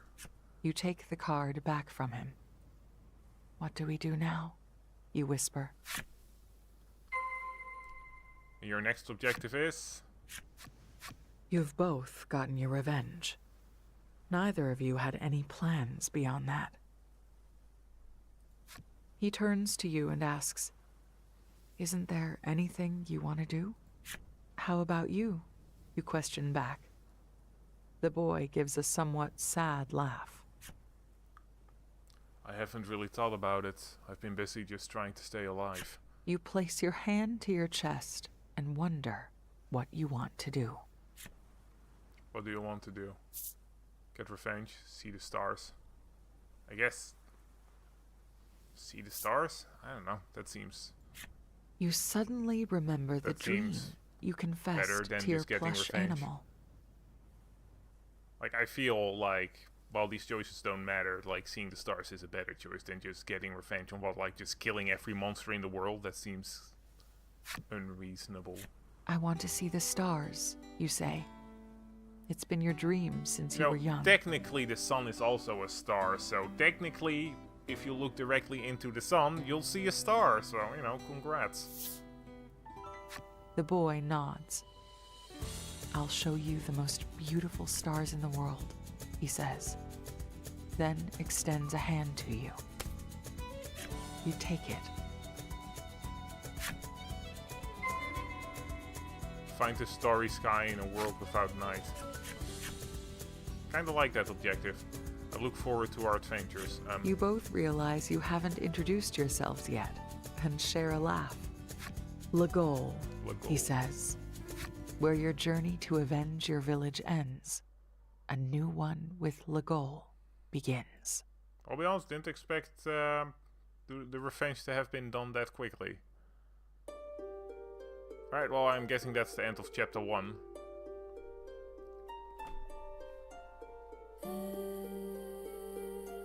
Ooh, who's that? Oh, that's her. She sees the sunlight for the first time. Though thoughts of revenge consume her as they reach a new town. One bolt of steel when governed by elders. The elders bestow upon her a weapon. Now she has the power to capture and control the fairy monsters she despises. The girl defeated the foul beast. The boy exacted his revenge upon the elders. Aimlessly they wander together.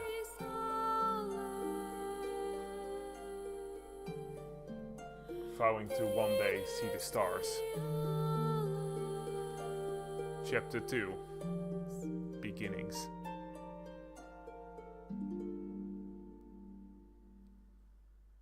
Alright, well that's a pretty good setup for an adventure, I'd say. It's possible to customize the appearance of certain game elements, such as your avatar, dice, and character design, by selecting Customize from the title screen options. Thank you, I will actually try that. Further customization options can be unlocked by completing certain conditions within the game or by purchasing add-on content. Build a collection of customization options to create a game appearance that suits your taste. Alright then.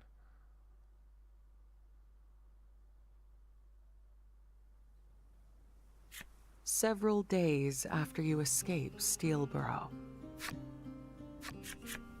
Legol helps you row aimlessly through the desert. Either one of you is liable to pass out at any moment. The sand skiff you stole as you fled the city has proven handy for getting around, but there isn't a scrap of food nor a drop of water aboard. You probably should have had more of a plan, you think to yourself. The two of you row in complete silence. You fear if you make so much as a peep, the sheer effort involved will cause you to collapse. You propel the boat forward with all your might, when suddenly, a patch of quicksand swallows your sand skiff whole. That's not good.